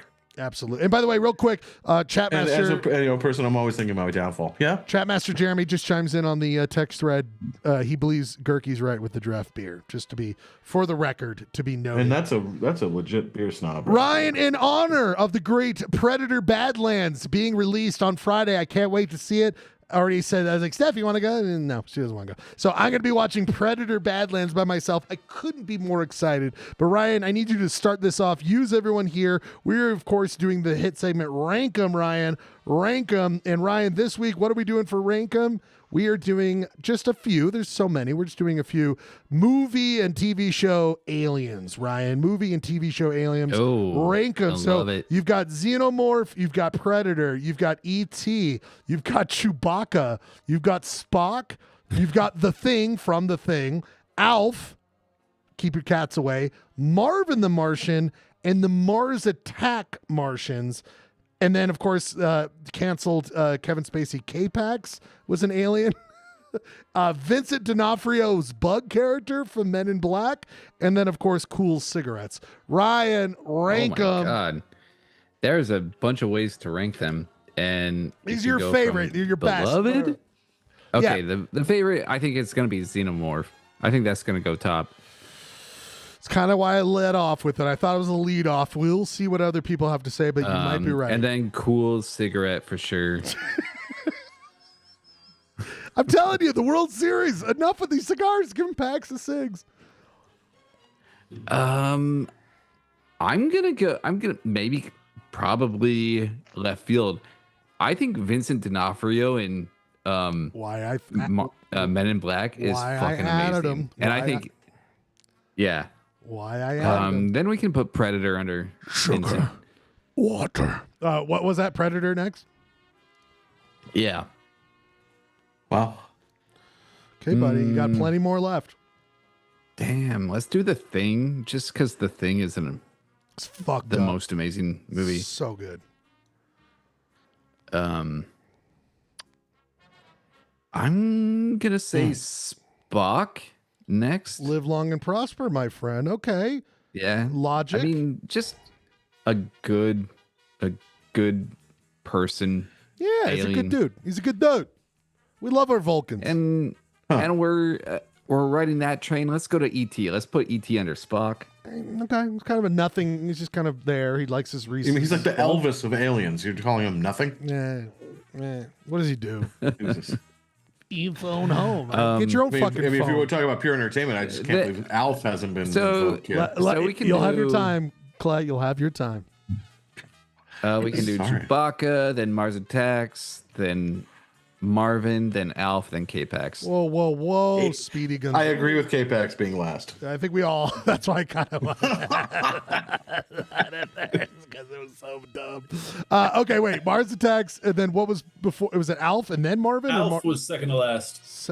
Alf is Travesty. second to last. It's fucking travesty. Yeah. Man. Clay, What's Alf got? What's Alf bringing to the table? Like stand-up comedy. Greatest art form of all time. Remember, we talked about on the show. There's a famous Schlegel episode of Alf where he thinks his last name is Schlegel. It's one of my favorite moments. Clay, you had a lot of thoughts here. Where did Ryan go wrong? Where did he go right? Putting K-Pax last is definitely right. I don't know what's up with Xenomorph. Like number one? What? Have you seen these alien movies? They're incredible. What are we doing here? Yeah, but come on. That's what aliens are named after. I'm putting ET. Like if you don't put ET up in the top 3, then it's like when people say they hate the Beatles. They're just trying to make a point and be cool. No, he's right under cools. There's gonna be some debate. And there. also, I'm putting it over here. I'm sorry. I'm gonna throw somebody else in the top 5 here. Mork. What the fuck, man? Mork. Where's Mork? From Mork and Mindy. Come on, man. Nanu. Maybe I'm just too old. And I think Alf has been disrespected. We're putting Alf in the top 5 as well. First of all, I'm so glad cocaine ended up in whatever planet Mork was at because he uses that. He was funny with that. Yeah. I'm gonna put Mork. What one of these aliens is gonna score you an 8-ball? You know what I mean? Let's go to Gurky. Gurky, your thoughts on this? There's too much wrong here. Wow. Can't unpack this. Wow. You can't unpack this.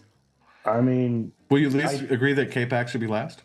I think The Thing and Spock probably should need to be higher. Chewbacca needs to be higher. Alf, I don't love Alf, especially like in the later seasons. A lot of Alf hatred here tonight. He's just not. Alf doing jumped it. the shark. I don't remember that.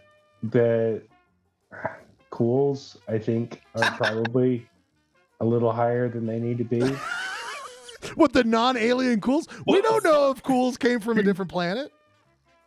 So I just there's just too much to dissect here. So here's how I ranked them. I went from cool aliens to pussy shit.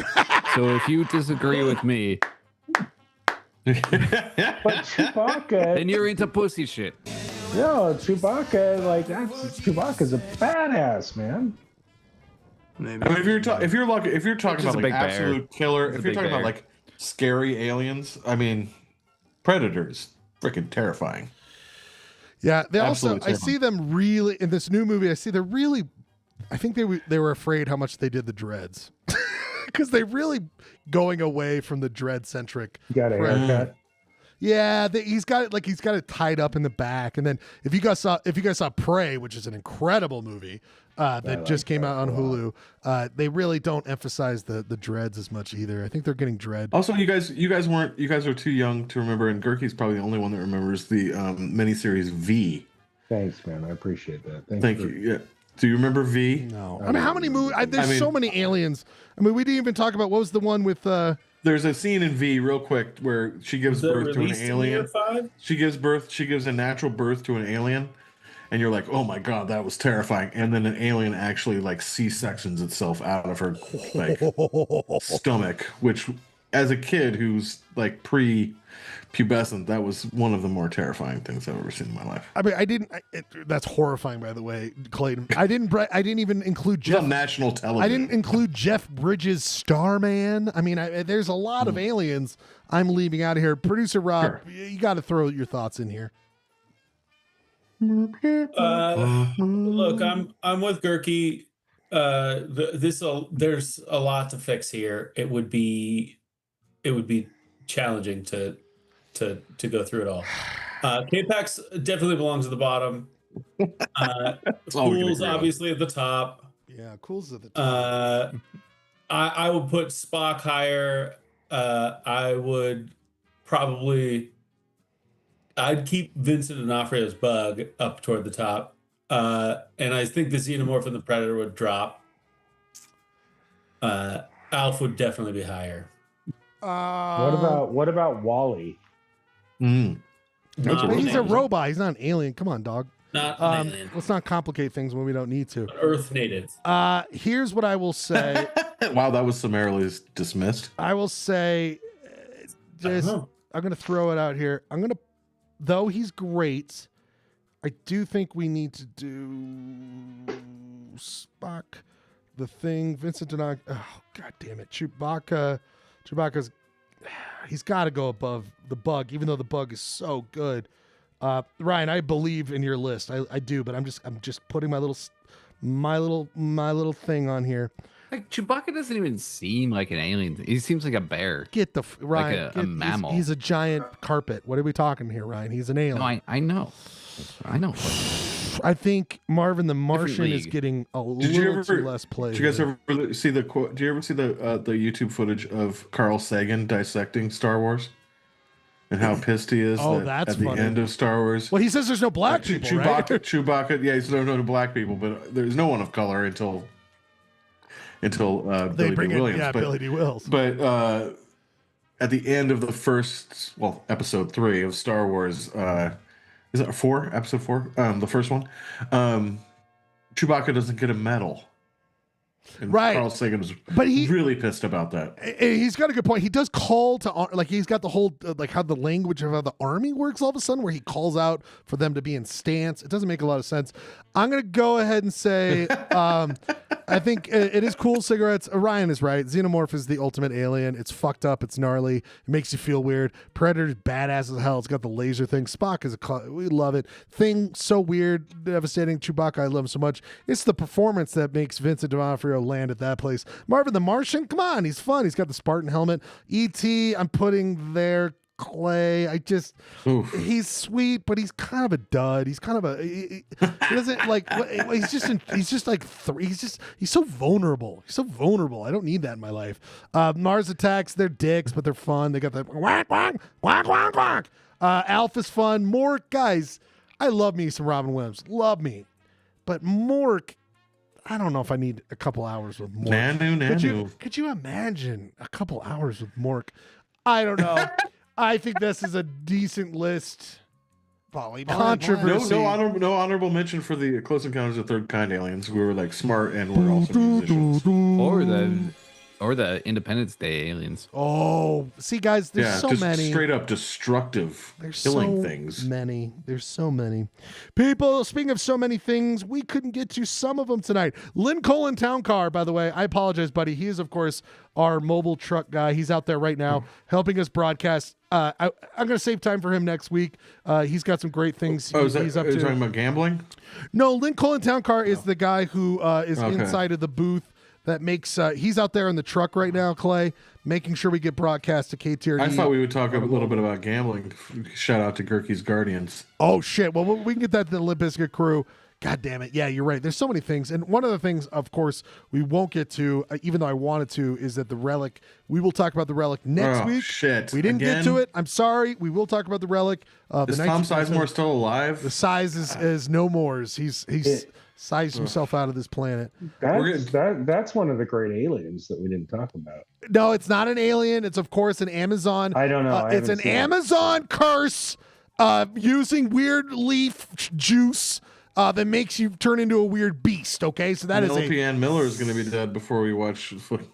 And speaking of Husky Boy, the show goes to Jeremy. He's out there wherever he is. He's trying to be a part of it. He's flying over the Atlantic Ocean or something. He is, of course, Husky Boy, the show, because he couldn't get to it. People will hang out in the Limp Bizkit crew. My computer is not going to be able to do the sing along. But final thoughts here. So we haven't done final thoughts here for a minute. Producer Rob, final thoughts on the show here tonight. Final thoughts in general. I know you're going to end it all tonight. What? Wait, what? No, just final thoughts on the show. Final thoughts at this moment in time as well, Rob. You just expand your final You're thoughts. You're not ending it all tonight. Yeah. Look, it wasn't in my plans to end it all. Oh, we want you around forever, producer Rob. Let's be clear. Lovely show. I like the short and sweet. Yeah, we just keep it nice and tight. It was real tidy. Thanks, bud. I love it. I feel the same way. Robert Gerke, final thoughts. Final thoughts. I just, if I was a judge right now, I would be issuing an opinion pronto. So to save people some time so they can go to bed. Got it. We love that. We love that. Ryan Bradford, our Ed McMahon, final thoughts here tonight. The judge is like, I got to wait till Limp Bizkit crew to. Ryan Bradford, final thoughts here tonight. Super fun show. Despite some diverging opinions on aliens, I think we pulled it off. We pulled it off. The Podfather himself, Clayton Script. I just wish I had every Tuesday off. The freedom I feel. I've really been engaged. I'm not even thinking about work tomorrow because there is no work tomorrow. This is great. Unfortunately, I do have to work on most Tuesdays. I know. But it's like, but I really Mondays make really sense. I've always thought, like, do we move it? But it just Mondays make sense because we can get 5 people to watch instead of 4. It's awesome. This is a great show. I appreciate Rob's work at the archive. Yes. Bradford, thank you. And Gerke, it's you just did good. It's a good hang. You just did good. You do a really good job. Nothing better than taking a power nap, waking up, looking at my phone, and going, "Oh my God, it's 9:04. It's time to jump on the show." Polished Blend. Gotta jump on the show. We love all of you being here. I know that in the future, people will discover the show and know how great it is. We want to thank Lynncolon Towne-Karr, for being out there sending the waves. We'll talk to you next week, Lynn. I know you got a lot to say. Thanks for being here. Thank to all of you for being here. What a fun night of broadcasting on Polyester Blend. We'll be back next Monday from the Schledio in Salt Lake City, Rose Park. Until then,